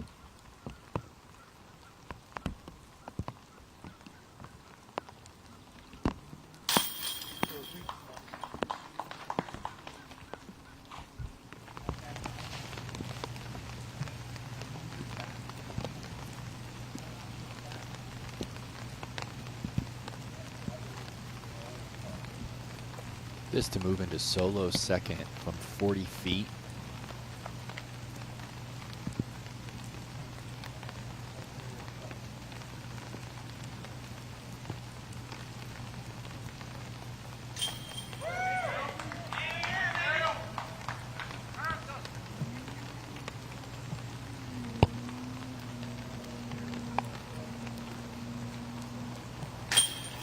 Gets it. The most unlikely birdie from the point of release. He moves to 8 under par. Don't go anywhere, folks. We'll be right back on the Disc Golf Network. The number one reason I switched from bag to cart is pretty simple. It takes weight off of my back, easier to play a course. I realized that the cart became something I really needed when little things would happen. I'd pick up my bag and my elbow would hurt. Using a cart decreases the bending over, the weight on my lower back. Decide to go with Suka, and seeing that my sciatic nerve is gone and I don't need to worry. Only one thing I have to worry about to get birdie, because my Suka done it all for me.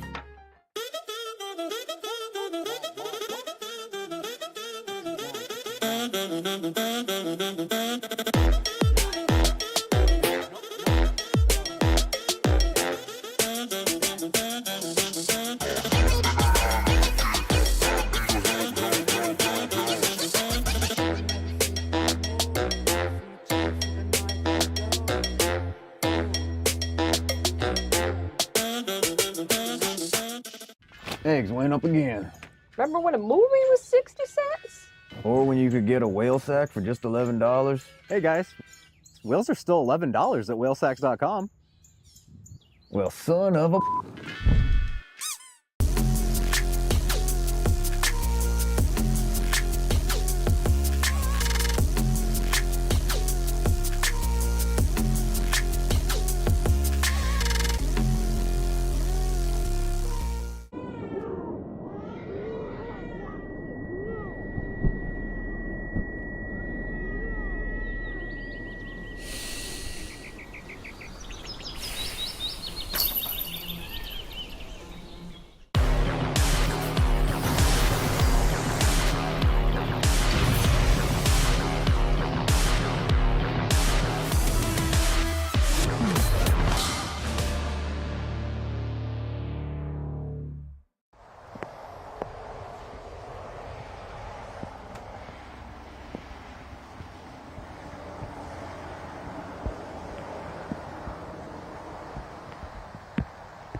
AB going understable Sagata. They're really asking you to throw a frozen rope, and somehow he pulls it right and finds his way to pin high. Holds in, playing just a 1/10 of a stroke over par today. 370, but not a lot of room for error. And Macbeth going to deliver this Athena. I will likely find the circle.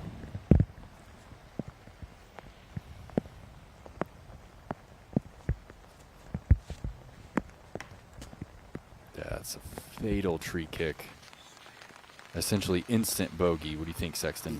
You would expect. I mean, this entire hole kind of just plays along the top of the ridge. It's big drop-offs. That entire right side, you rarely see it on the left side, but there's some drop-off over there as well. Maybe we'll see a little bit of it right now. Calvin feeling a bit deflated. Who could blame him?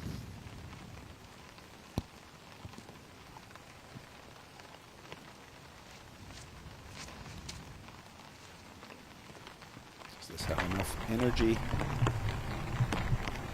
Barely. The shot they are asking you to throw on 17 is thin. Yes.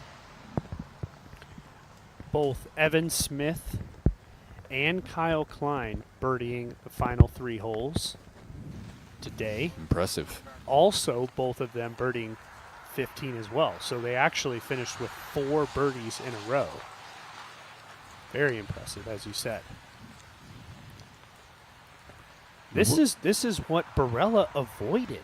Yeah. To be right and to not kick right. Very fortunate.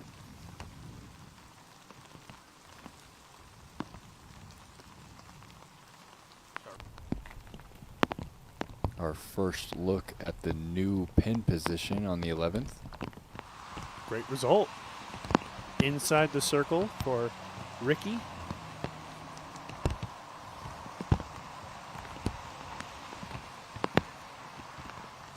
You can see Gannon throwing his 3rd. So got caught up early, pitched to the corner. Yeah, that's going to run away. Still 20 feet. Close to the pin, but that palmetto is going to be a problem, even with Gannon's long legs. So deflating for everyone out here, really. We're talking about a situation where we haven't had rain for 20 days prior to this day, and likely won't have rain for 20 days past this day. Ooh. It might not even be a bogey. That looks like it was going to work its way down outside the circle.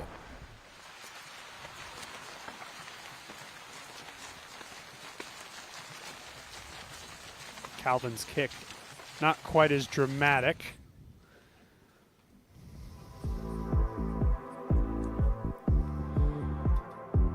New season, new savings. Kick off your season with exclusive gear and collectibles by grabbing one of the all-new DGPT and Jomez Pro mystery boxes. Grab yours today at the DGPT Pro Shop at shop.dgpt.com or at the Jomez Pro Shop at jomezpro.com.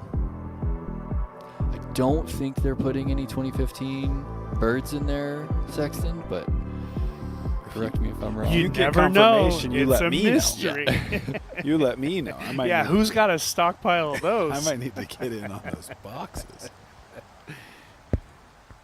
Be worth the value. Just enough to be annoying. Looked like he got just beyond the tree trunk.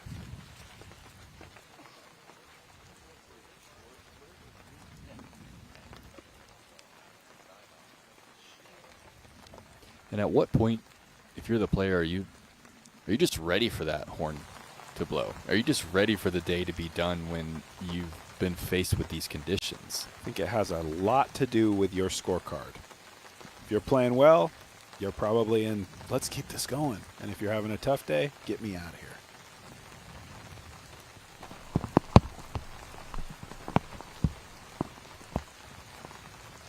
Yep, fortunate checkup.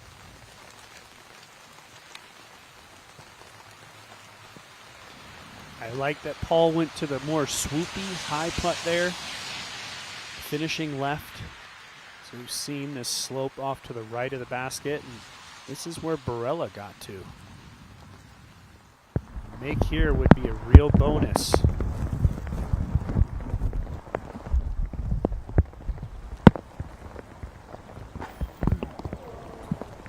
so close. No roll away is a good thing here. This is a pretty treacherous green. Hitting the cage from that angle.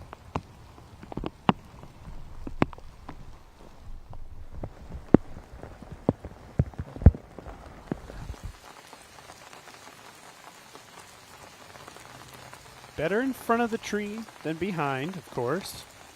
Still a little left here for Calvin.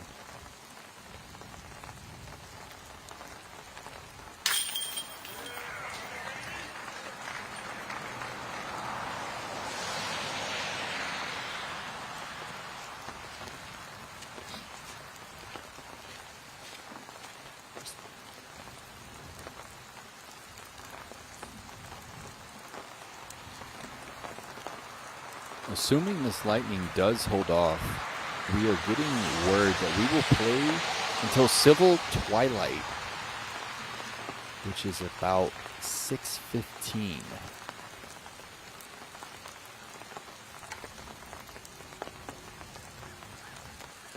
A little over a half hour from now.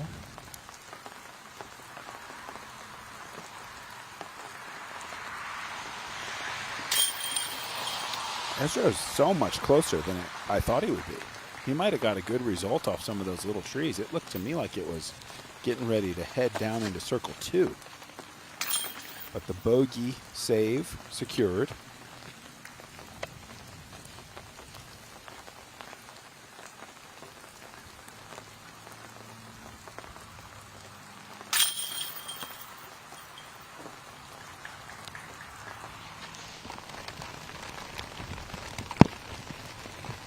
I'm gonna use a time extension.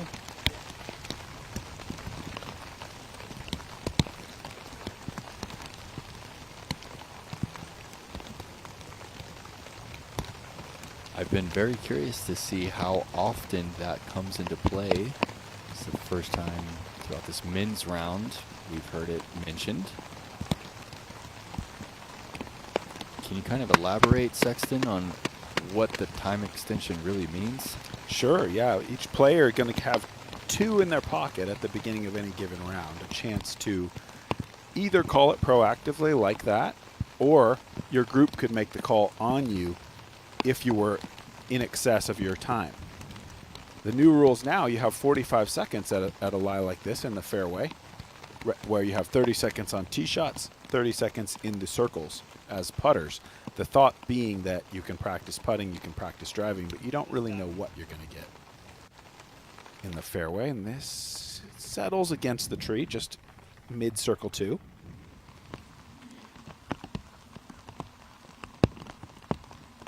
Gannon has to continue scrapping out these pars.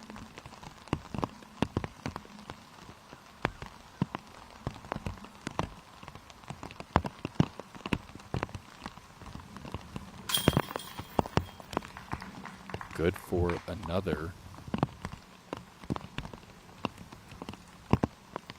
Rare territory. Through 11 holes, he is 8 back of the pace.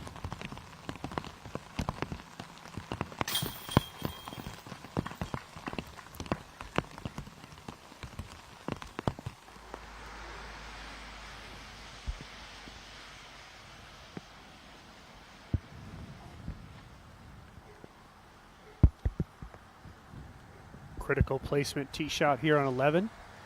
Place straight up and over this mound, and then the players have to try to find that gap on the corner where we saw Rick and Gannon throwing from. If you're short of it or long of it, it can take you out of position. Maybe going to grab that same mold, that understable Sagata, and just slow the arm down. Prime spot. It was perfect. Ground play was great. Macbeth going to a forehand here. Really looking to flex it around the tree. Got the nose up, dropped the elbow. He's still in a position to attack for birdie. He knows that if he leaves himself a little shy of that corner, it can actually open things up a little bit. Should be able to attack. That is definitely going to be a layup to the gap for Calvin. And maybe the forehand just trying to protect against the inside miss where you'd be pinched off, soften the angle as the fairway moves left.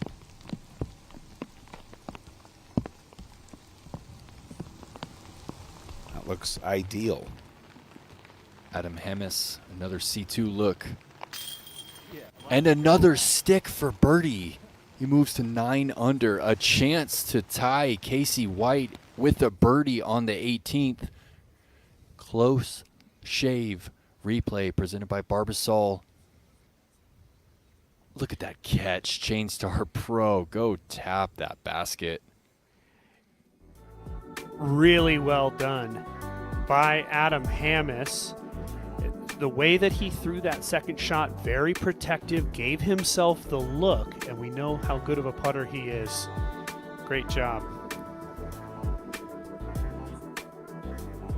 That is a can of can-do from the magician, the Monaquan magician, Adam Hammis. Well, new season, new nickname. Terry would refuse to say that nickname, and I like it. The magician from Monaquan. Of course, Terry being from Wisconsin, knowing Adam very well.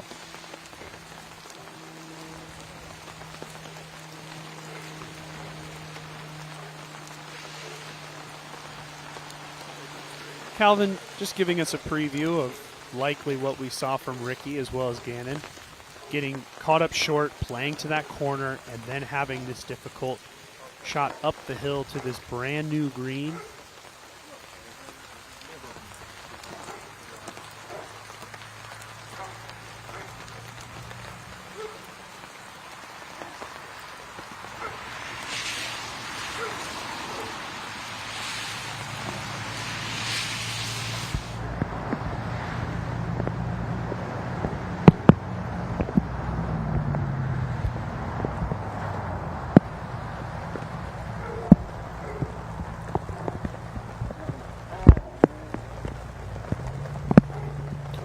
Really good example of how this brand new green puts an emphasis on getting all the way to that corner.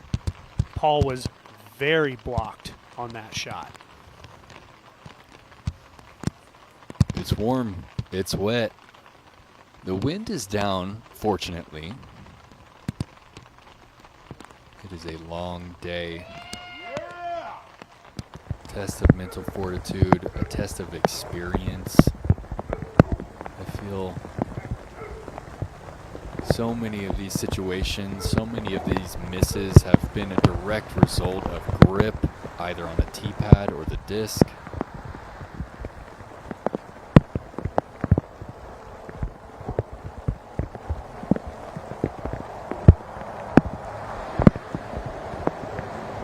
You can't really drop the tee shot in a better spot. No.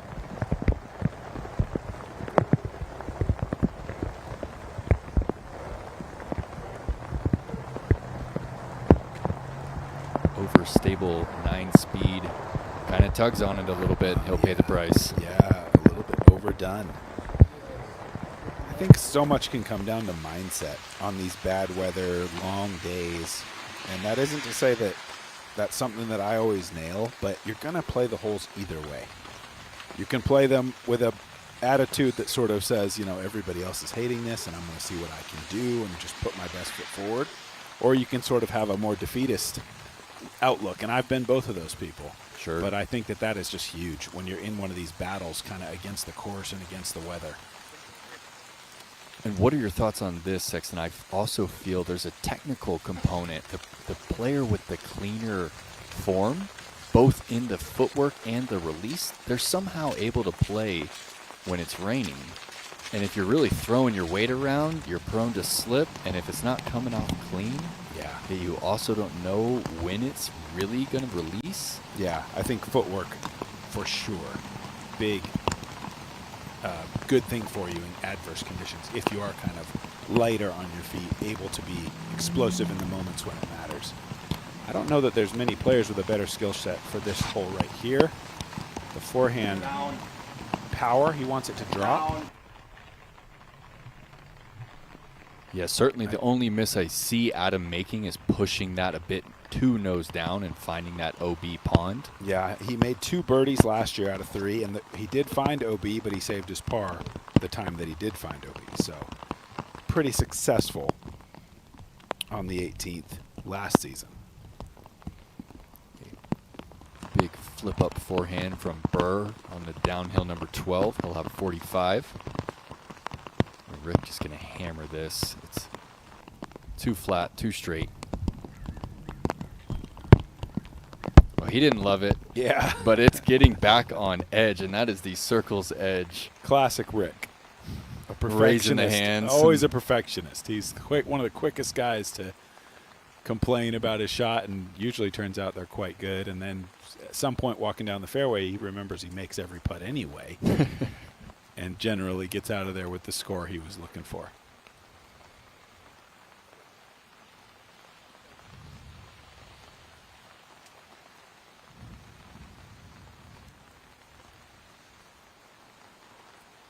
Somewhere in there, Ezra, you could really see, I mean, one of Ezra's struggle points is that forehand, going to the forehand on the second shot, and really not great. Nearly perfect tee shot, and he's going to have to just pitch out. These cedar trees so thick.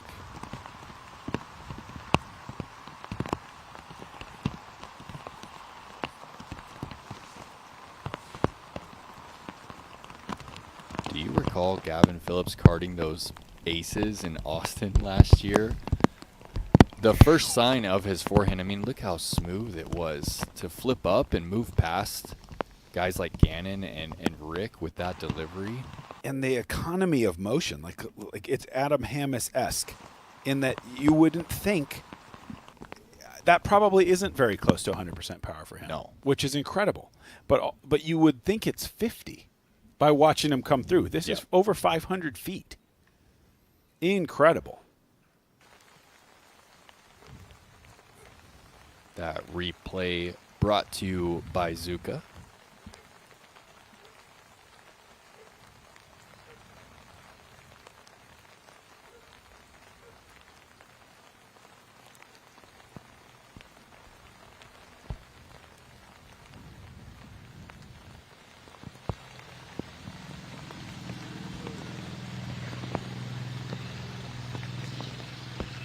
Galvin's fourth, over to 18 feet. Looking at the basket from behind,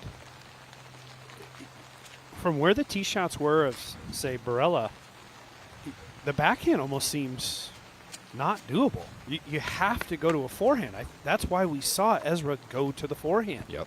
That backhand turnover is just way too tight. And look at that. And the out of bounds. Exactly. So course design-wise, it is almost forcing a forehand if you throw the perfect tee shot. I agree.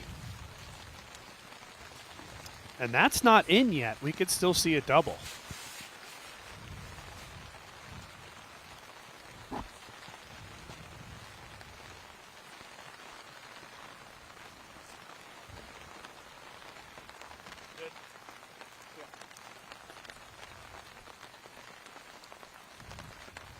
.11 playing is the fourth most difficult hole today. 0.4 over par. And you're seeing why.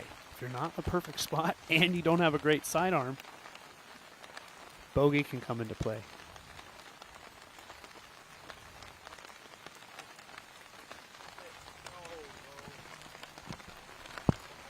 Little roll away, probably not enough to stop Anthony from collecting par. I think he probably couldn't quite see where it settled.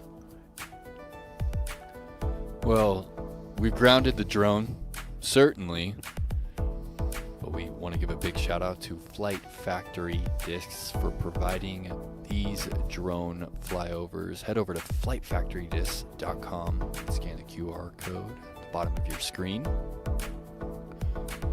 There's just so many athletes that we have not even spoken of today. Simon Lizotte, Parker Welk, LaVisca is in the field this week. Sullivan Tipton, we haven't mentioned him.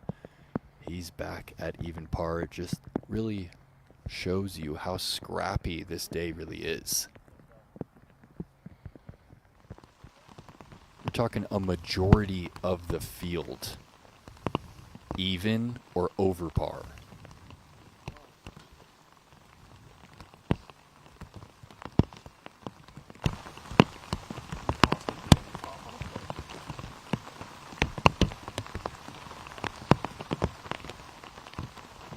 Oh, no. No chance out of Rick's hand.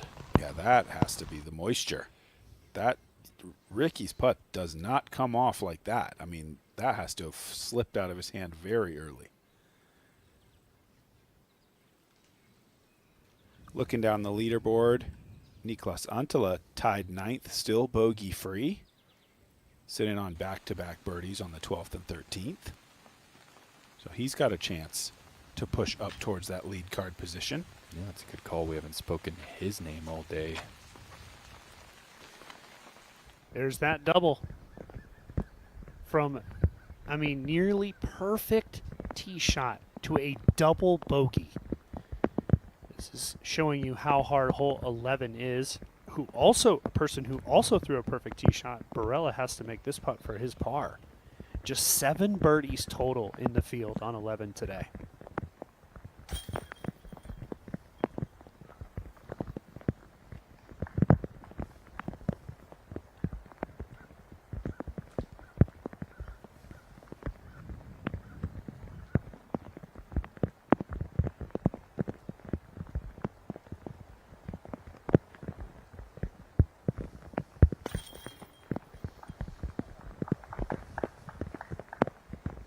Robinson bogeying 10 and now doubling 11.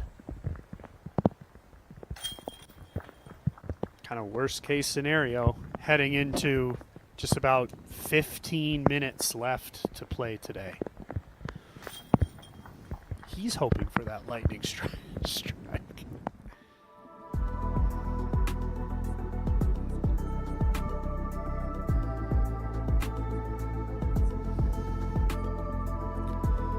Well, one of the rare Europeans making the trip over this early in the season, Niklas Antila, bogey free through 13. He's 5 down.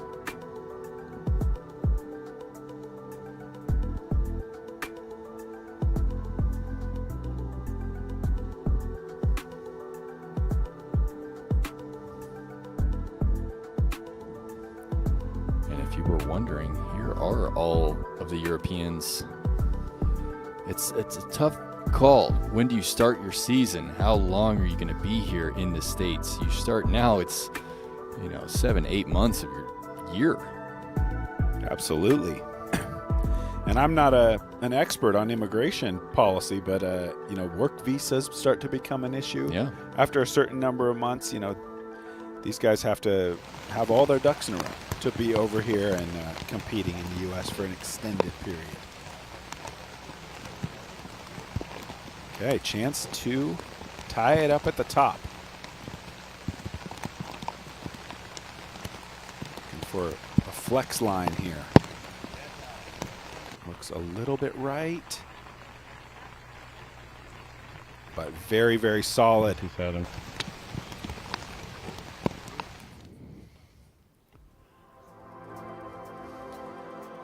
Taking a look at hole 12. Kind of a little warm-up for the tee shot of the 18th, although this is actually a bit longer than you'd like to throw the 18th. You're going down the big hill, sweeping to the right. I would do it like Gavin Phillips if I could. That forehand he threw came in just perfect. Keeping it a little low, but having enough stability in the disc to get to where it can skip. You don't want it to come down out of the sky and dig. You'll never get right enough. You need to work with it a little bit, throw something that's going to come in a little bit more gentle, and then take that big jump to the right. This fly through brought to you by Zinni, eyewear for everyone. And as you were explaining that, Sexton, forehand the play here. And it's not a short one at 530 feet. The backhand is so touchy. You have to play it quite wide and try to get that late turn. And with distance at 530 feet, very challenging to do that.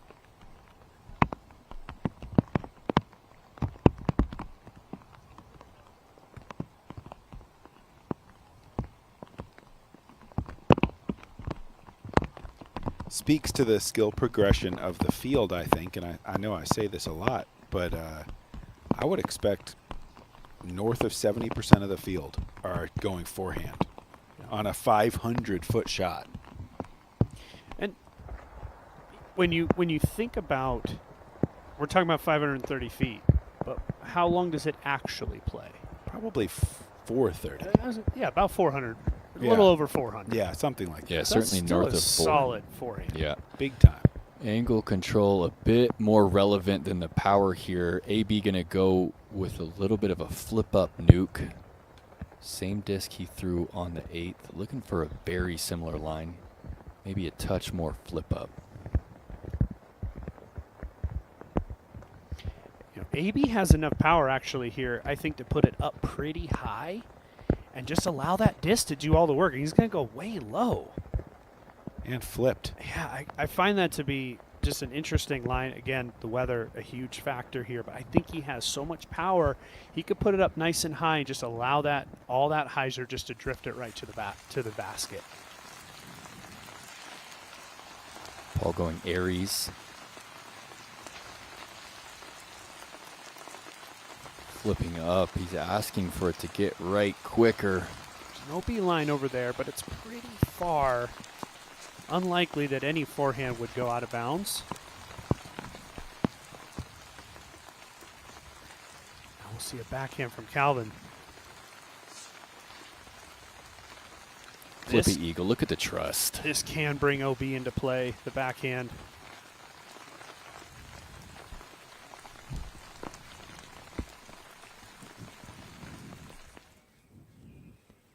Classic sidearm form from the GOAT, Paul Macbeth. Will be.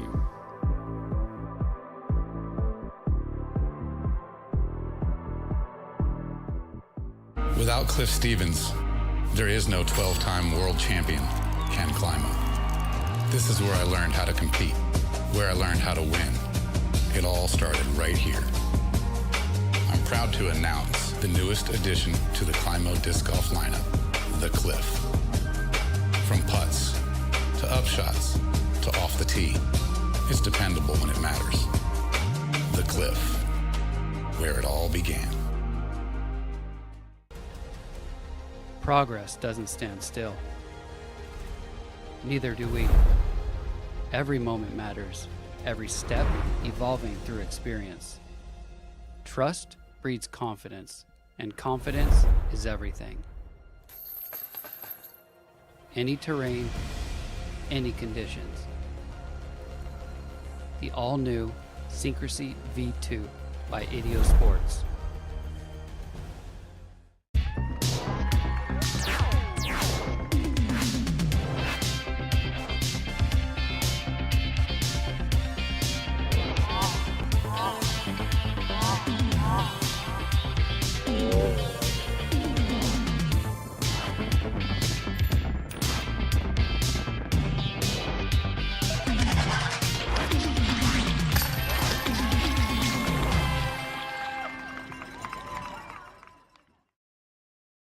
We're tough. Yeah. And we love the outdoors, right? But poison ivy's nasty, even for tough guys like us. So we use Zanfel. Zanfel works fast and washes away the itch. Zanfel neutralizes toxins and washes them from your skin. In seconds, the itch is gone. Healing begins. When you get poison ivy, get Zanfel. It works. Immediate relief, and we're right back to being tough, right? Right. Got poison ivy, get Zanfel. It works. Adam Hammes will be in rare territory if he connects. That is a bogey-free card on a rainy day at Olympus. That's going to tie Casey White for the course record at the new layout. That putter of Adam Hammes did some work today. 5 of 5 from circle 1 and 3 of 4 from circle 2. And what a back nine. The super difficult 13th, that long forehand on the 12th, did not even score on the very attackable par 5. and still able to put together that 6 under back 9, tied for the lead. And the difference between Casey White at almost 90% green in regulation to Adam Hammis, just 61% green in regulation today. That putter, it was working in the rain.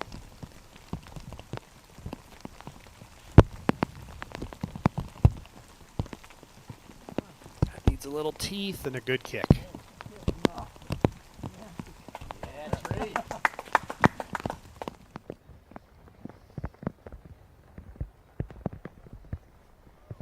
After the misfire, AB approaches on 12. You have to think, what do they have? Maybe one more hole after this remaining? It depends. 13's not that long of a hole. They could play that in less than 10 minutes. They might get to the tee of 14. We'll find out. But obviously close. And our first look at Simon Lizotte today. I believe taking the new bouquet out to the fairway of 15.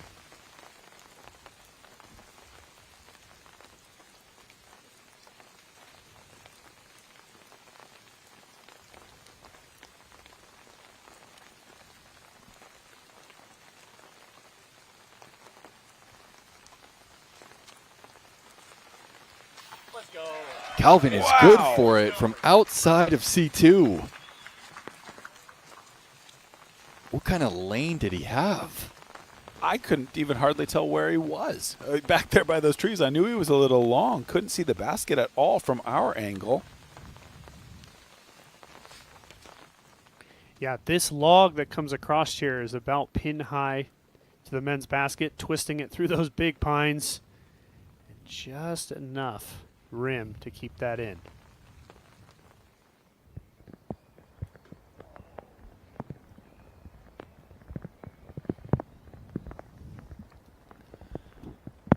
It's been pretty slow going for Macbeth since the hot start. But kind of look at it, the slowdown, as we see the replay here just off that front rim, the slowdown happened around hole 8. And that's when we started to see the heavier rain come into play. Both Macbeth and Barella since hole 8 just taking pars. And they're outplaying the other two guys in their group who are both over par since that hole. So as that heavier rains come, the birdies have been less and less. The only one making birdies is Adam Hammis up on the hardest holes on the course. This is one of the more significant changes to the course. I mean, the gap here looks thinner than the width of the tee pad, and yet you have to shape one out to 450. Talk about it, Sexton. Yeah, what an intimidating hole. It reminds me of that hole from the old layout at WR Jackson that we used to play, where it's just a hallway all the way down at 450 feet. Really a modern era, elite level par 3. It could almost pass for a par 4 at your local park. It's that hard. 450 with this many trees, also newly cut in, so I'm betting there's some pretty nasty rough out there, and people are attacking with high-speed drivers. An early hit off the tree, you're looking at 200-foot kicks are possible on a hole like this. That fly-through brought to you by Zinni, eyewear for everyone. And we are currently looking at all of that woodwork brought to you by the local Danny McDonnell has poured the hours in and really elevating the experience out here for the players and just, elevating the aesthetics of this kickoff to the season here at Olympus. Yeah, it's so cool to see the improvements year after year. Being privately owned, one of the few courses that has a staff, some people who are out here taking care of things. Just fun to see it all evolve. We're 9 minutes away from that twilight. And there is the start you don't want on this hole. Get these guys a break. It's tough to watch them have to endure these conditions. Yeah, check this on Calvin as he's testing the tee pad. There is some moisture coming down.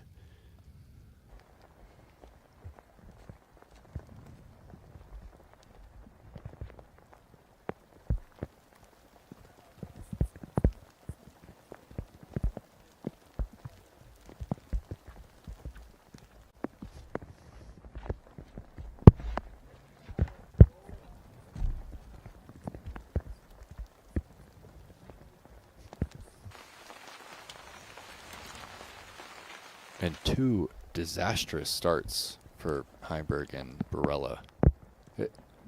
Essentially instant bogey, I'm going to call those. And yeah, I would even maybe throw a best case on the end of that sentence. Wow. Because you don't know what they're going to have or how aggressive they're going to play this next one. It's very possible that they hit another early tree if they try to press.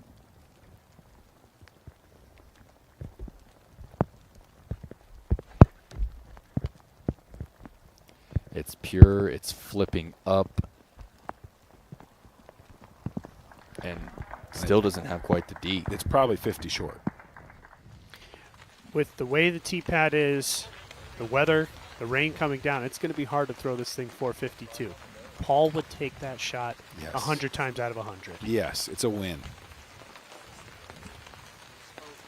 Robinson also bogeyed back on 12. 4 over for the last 3 holes.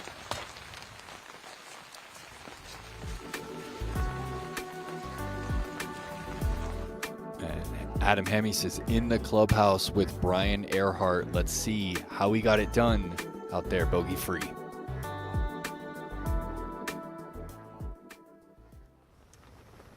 Adam Hammis, your second player in the clubhouse with double digits. You shot a 10 down today, opening the season. That was a chaotic day. Very. Talk about it. Just, I didn't really expect this much rain to come today. I got to the course, got my warm-up in. It had like a little rain came. And I was like, oh, man, I think I'm underprepared for the day. And as soon as I stepped on hole 1, it was just torrential downpour. I mean, it can't really rain any harder, I don't think. And, then I got to hole 2. I threw my tee shot, and the horn blew. We went back to the car for about an hour. And, it's been pretty steady ever since I got back on the course. I followed you starting on 16, but I had heard about you playing throughout the round on the broadcast. You seemed calm all day. Did you feel calm all day? I did, yeah. New year, fresh start. Just see, it's the first round of the year. No reason to get too excited. Obviously, I'm excited. Just want to go out there and just play smooth. I've been practicing this course for about a week and a half now. I'm feeling good out here. Just want to, no expectations. Just go out there and have fun. Can't get, You got 16, 17, 18 in the pouring rain. 16 was kind of a comical hole. You came up to me and said, you just got the luckiest kick of your life. I did. Walk us through that.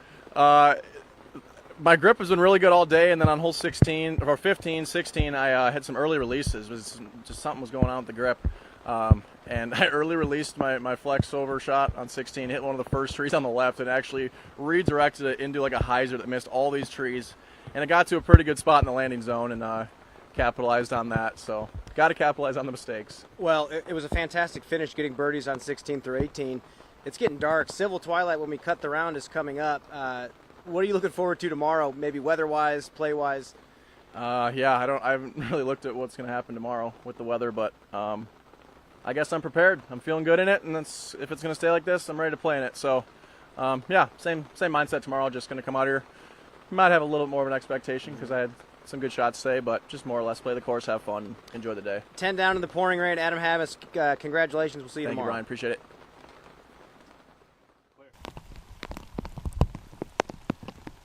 Simon Lizotte, his second on the par 5, keeps it low, delivers a bullet.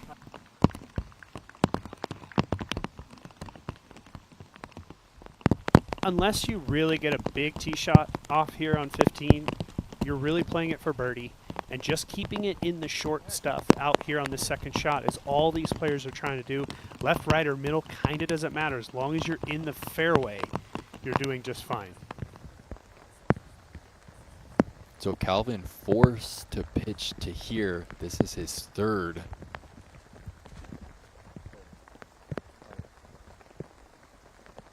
Flex forehand. This has a chance. Phenomenal shot. A single bogey it will be. Barella likely in a similar difficult position, but first Lizotte. Textbook birdie.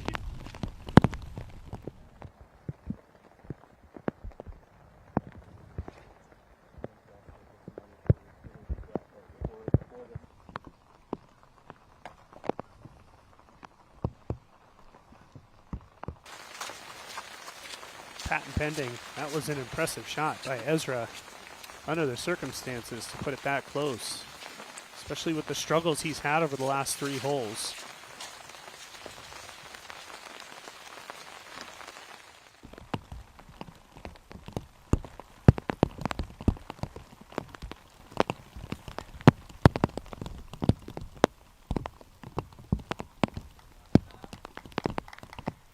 Antela up to the green. And this is AB's third. Not a clear look.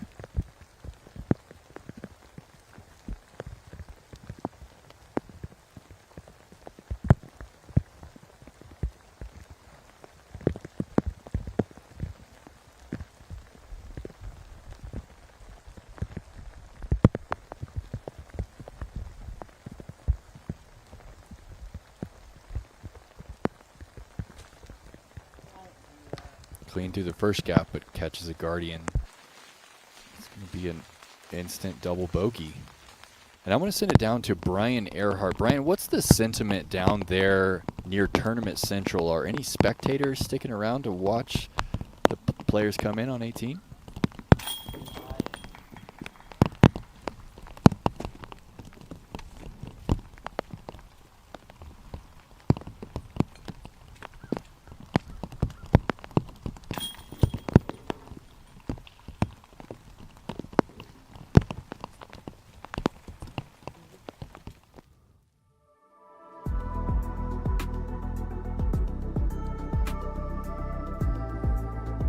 Nicolas Antila, Simon Lazat, the only players still on the course inside the top 10. Nicolas still bogey free on the day. And I think certainly Macbeth still in the conversation for the lead card, potentially, if he could really get hot to finish out his day and into tomorrow.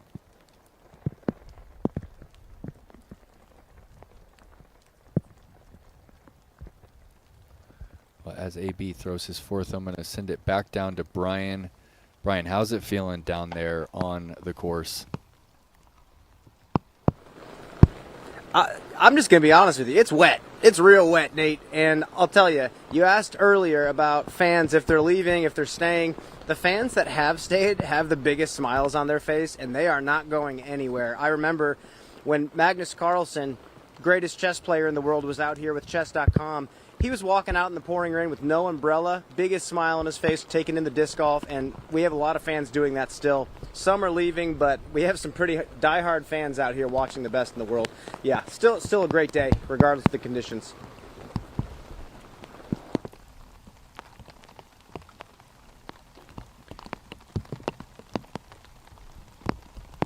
The fact that Hammes got away hitting this tree with a birdie is what I'm talking about. That thing is 40 feet off the tee pad, and he gained another 300 feet off of it.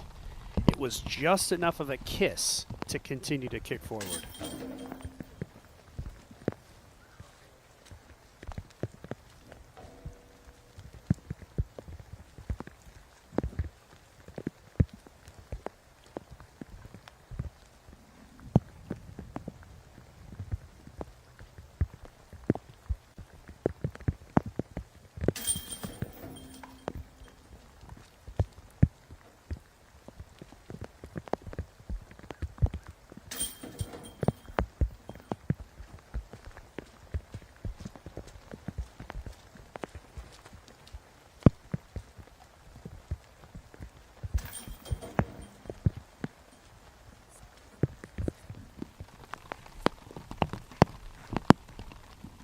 Simon Lazat on the difficult 16th.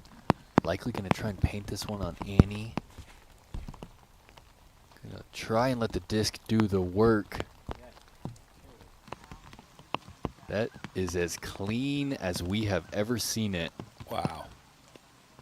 Didn't even drag it as right as I thought he might. Yeah. Just kind of took the direct route. Check. Nicolas going to lean back.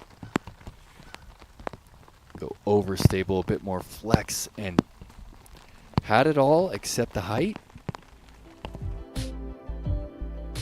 And what a difference it'll be. Tough to make par from there even.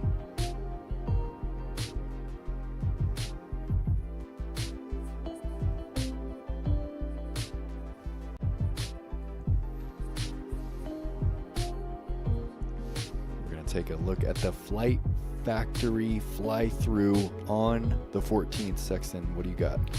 Yeah, MPO par 4. You're going to throw a driven low shot that's going to hyzer left. We're seeing our best players take a power driver, hit it hard up over this wall, and then you want to skip and run to the left to try to set yourself up for a good chance at the birdie. We saw Casey White earlier in the day with that flex forehand approach, able to get it done.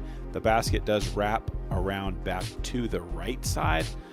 So it takes some doing this one. You got to find your landing zones and be a little bit creative, as there's not really like obvious best gaps here. You have to kind of navigate your way through some of these late trees, see if you can get up there and not have an obstructed putt.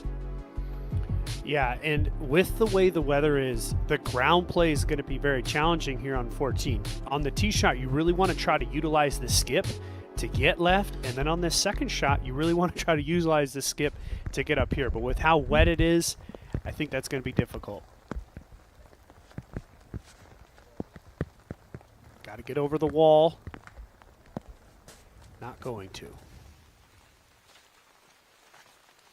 I like to use the sawgrass as a visual from the, from behind the tee, that tall sawgrass out there. Use that as a visual. If you can pound it right towards that and just let it flare right in front of that, that's what these guys are trying to do. Hard to believe that was Anthony's first overstroke of the round, and it was a double bogey. A good bounce back tee shot here.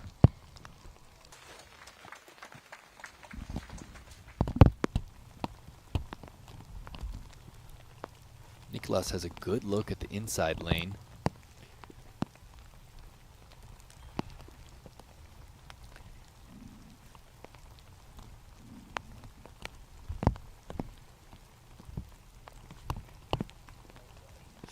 It's early out of the hand.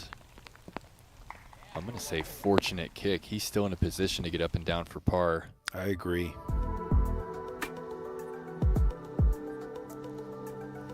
Quick break right here on the network. Don't go anywhere.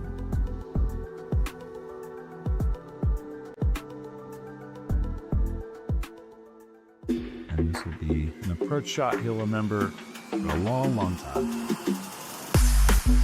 Course record, title. This may be the best day of Ezra Robinson's life.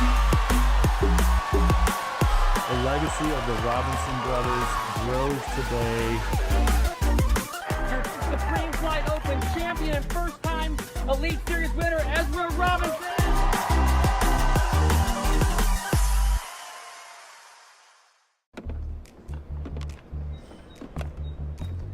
Hey, aren't you Anthony Barella?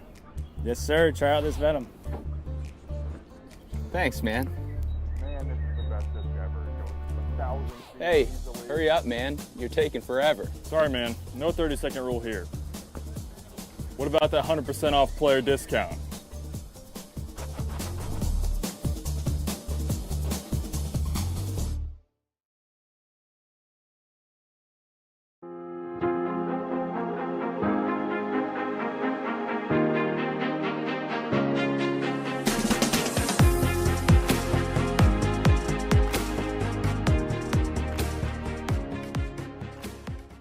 The Simon line just got bigger and better. I wanted a 7-speed that is basically as neutral as it gets. So far, I'm extremely happy and impressed with how this has performed. This is for everyone. It's for any and every bag, and I really feel like it's one of the discs I've been waiting for. The brand new 7-speed fairway driver, the Boca.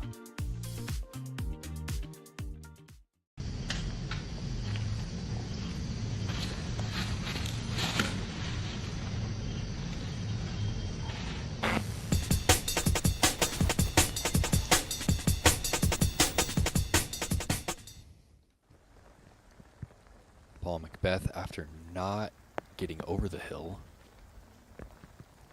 Tough forehand to just get back in position.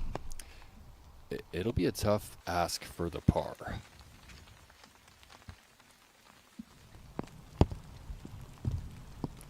Simon Lizotte, prime territory. Plenty of width for the forehand. It's going to scoot past the bullseye. Saw Casey White make a putt from underneath those trees earlier.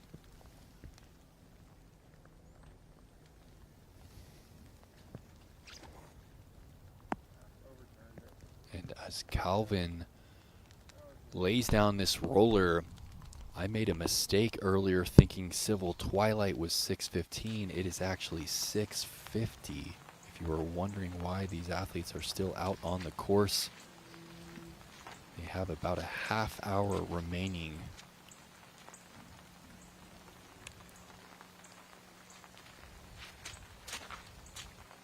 Big time forehand here, overstable Venom. Ride the OB line. Going to be pretty obstructed from there, I think. And I got to say, Perkins, I think you're probably only the millionth guy to make that same mistake. I got to lay this at the feet at whoever named 15 and 50. Give me a break. We can't have those sounding so similar.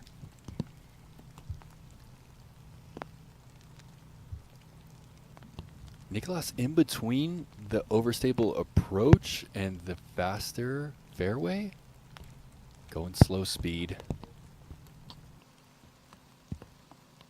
Got the nose up, kick down.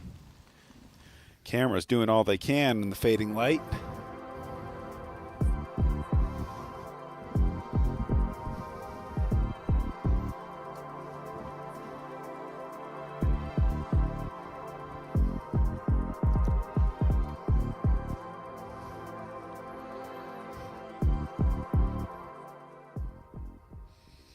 And welcome back into the booth. A pretty arduous test is being presented on the first round of the season. Guys, what do you make of it?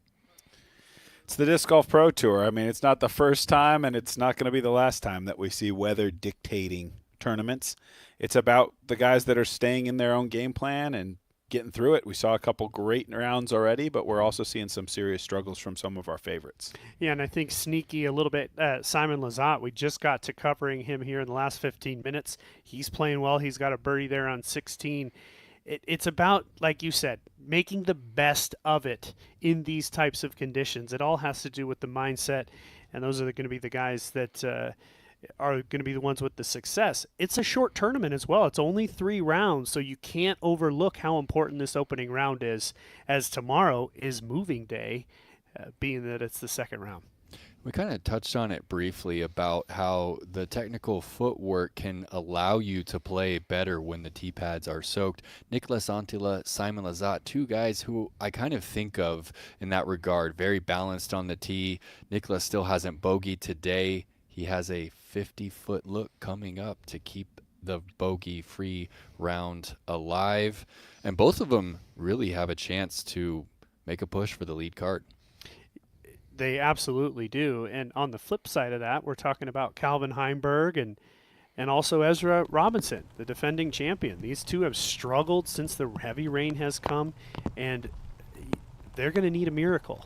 They're going to need to make some birdies if they want to have a chance to be competitive in this one come Sunday. And here is that look, likely closer to 60. Nearly tips it in. That'll be his first bogey of the day.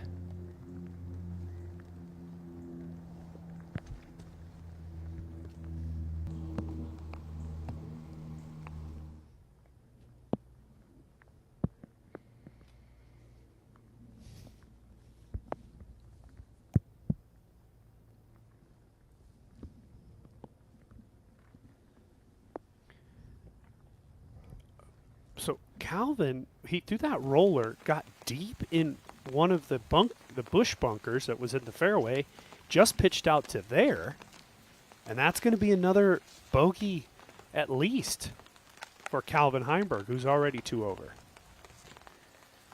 This is what I was thinking Anthony was going to have. I mean, in a bunker almost, like really no clean way to get this through. Maybe he sees a little gap. He can go for a low here. It's his only option. He can't go around. He's so close, and he got off at the front cage. Wow. I can't see the basket at all where he's standing, so that's impressive that he was able to work it through.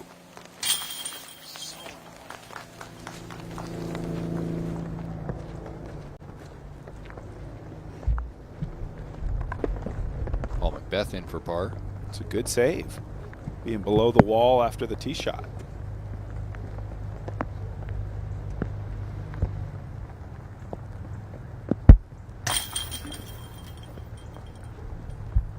Tough day for the defending champ.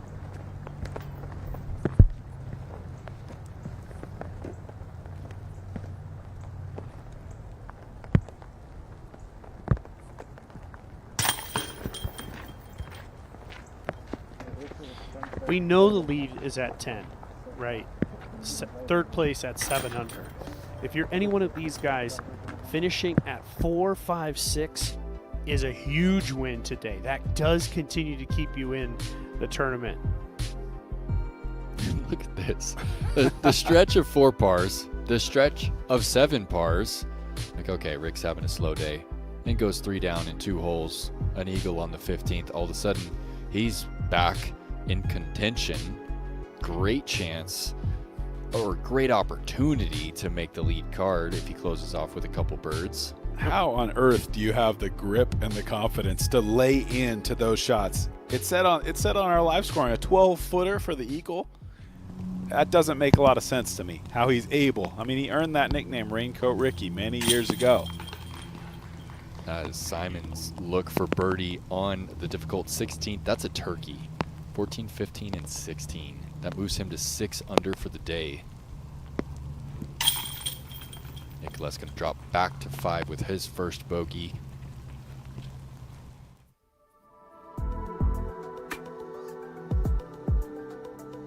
Raincoat Ricky, how far back does that really go, Sexton? Pretty far back. It says that 2014, 2015 material? I would think so, yes.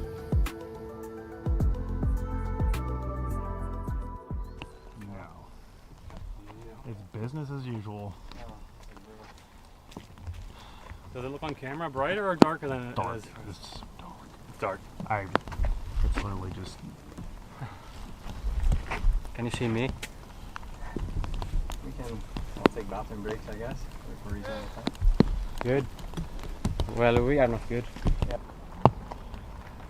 What's the rule? That's pure. Is there a rule like Is that? there a rule about being just too Should dark? I you call can't even Kevin see Kiefer? anything? Yeah, call someone, bro. This is ridiculous. I don't want to play in this. Borderline unfair. It's straight up unfair. It's not borderline. Yeah. For the last 3 groups. Oh, Nicholas has to take a Nicholas is break. going bathroom, okay. Well, it's great to get that kind of candid look into those conversations and to hear that they also feel it's too dark for disc golf. With just 2 holes left, they're willing to come back out tomorrow at 6 o'clock in the morning or 6:30, whenever first light is. It says exactly what we need to know of how dark it is.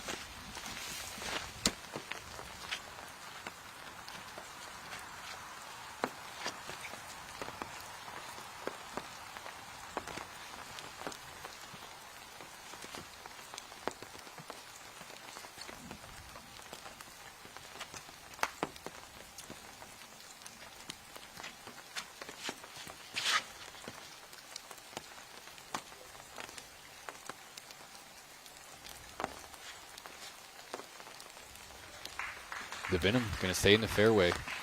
Yeah, little kiss late on that right side, but does take a nice twist towards the fairway. The only way you make eagle here is with a massive tee shot that's in the fairway. And then, of course, this big second shot as well. Pure frustration. Can't blame him. Yeah, you can tell Ezra's just lost the belief that what his body does has anything to do with where the disc goes. And that's a hopeless place to be when you're in a pro tour tournament and you feel like you can't trust your throw, your timing, your form, your grip. Tasty hyzer flip back to flat from Calvin Heimberg. He potentially has a look at eagle. We're going to take a short break right here on the network.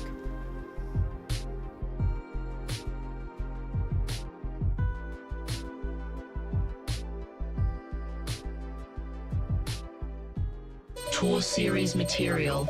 Update initiated. Special blend duo compound identified. Titanium metallic pearl activated. Big Z color architecture deployed. Material synchronized. Special blend. Render complete.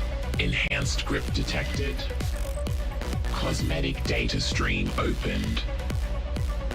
Access granted March 27th. Discraft.com.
Now with Simon Lazat. I believe either talking to the tournament director or Seth Muncie. I'm thinking large pepperoni. Maybe you get a second cheese. But it's one of those two. Play continues. That's right. What did that hit? That was perfect. Say? I can't see the flag. It's green, I think. Go! It's dark, and it doesn't help that Simon Lazat is green-red colorblind.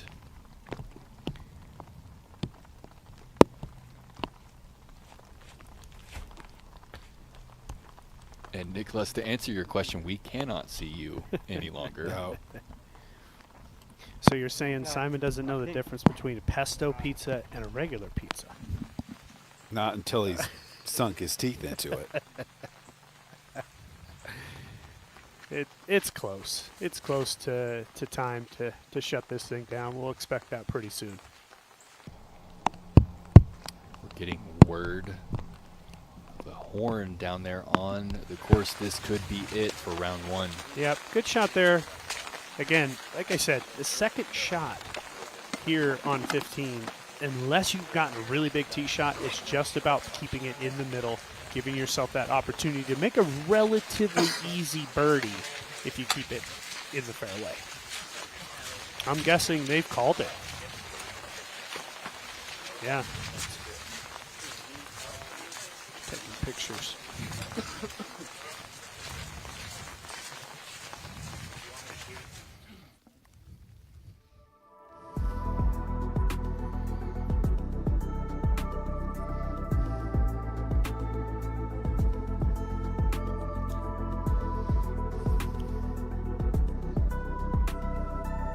Just got official confirmation play has been suspended for the remainder of the day.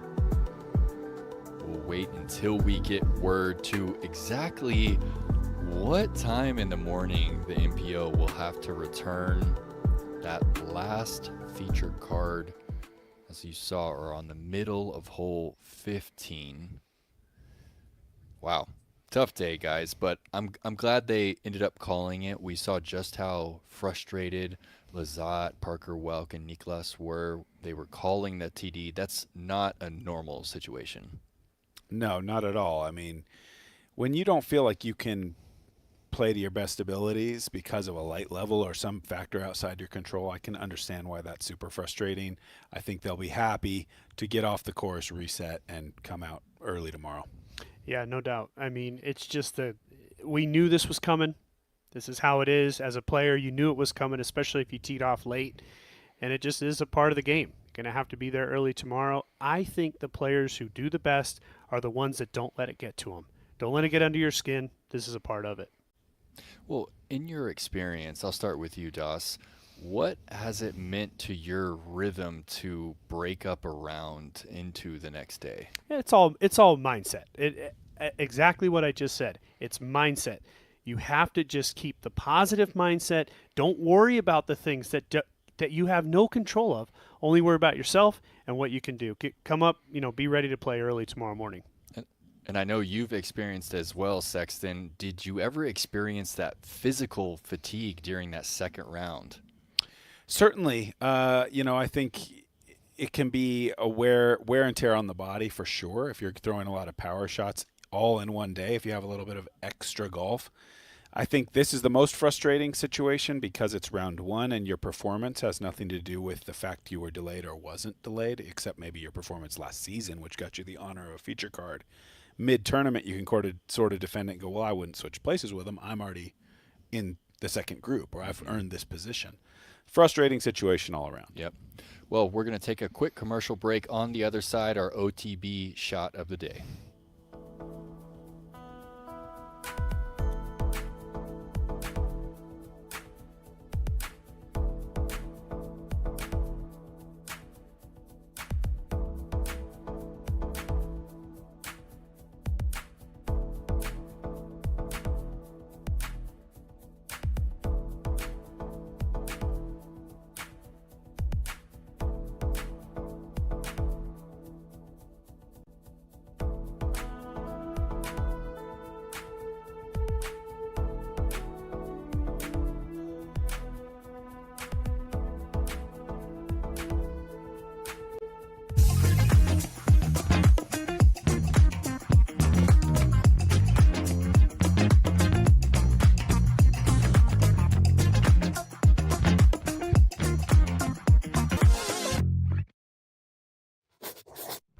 Last year, the disc golf community did something special. Thousands of players came together for one day, creating one of the biggest single-day events in disc golf history and helping bring this sport to more people around the world. So, we're running it back. On June 20th, Throw for More returns. One day, worldwide. Save the date, June 20th. Register at throwformore.com.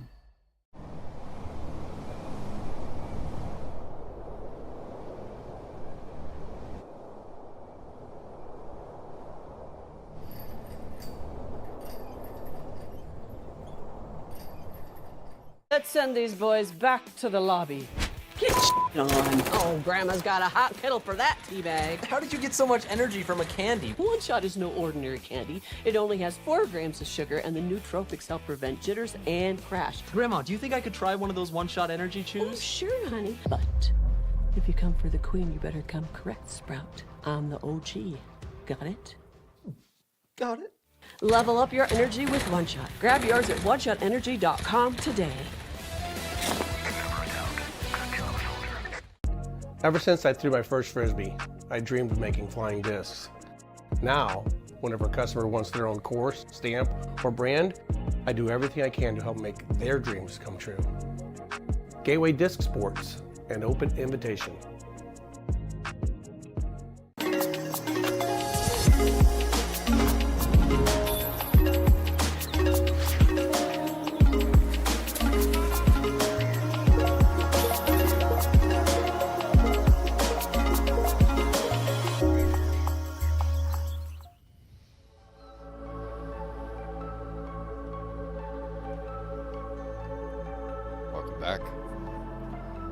look at the leaderboard.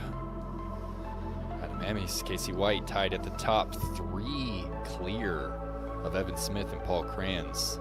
Simon Lizotte still 2 holes remaining. We saw that he got the green flag after his tee shot on the 17th. We'll have to wait and see what his lie was. Nicholas Antila, also an opportunity to finish strong tomorrow morning. Yeah, so, I mean, sunrise is right around 7:15. We'll expect them to get going right around that time or just after. Okay. But like I said, it's all about mindset. Anytime you have to play in these conditions, Sexton, you said it earlier, we talked about it, and I think who can manage that is going to do the best tomorrow, because there's a lot of guys that still are left to play that are having a chance to make lead card and really make some good moves here late. I'm trying to go back to the memory bank from this long, arduous day at Olympus. My OTB shot of the day, I think, has to be the kick from Adam Hemmings. Left side, nearly one of the first available, puts him in a position where he can throw the flex forehand and get the birdie. That was incredible. And the fact that he paid it off and scored there to bring himself into a tie for the lead. Give me the one we nominated live on air, that Casey White blind forehand on 17, playing aggressive, staying aggressive, even though he was the tournament leader in the rain, drop-in birdie. I like that one as well. To give you another one, I'll just go with one of the 2 putts from Hemmings on 16 or 17. What a way to just put a stamp on the day. The putter was beautiful all day long. It barely hit the ground just one time from Circle 1 and Circle 2 combined. I got to go with the putt. Well, let's take a look. What is it? OTB shot of the day.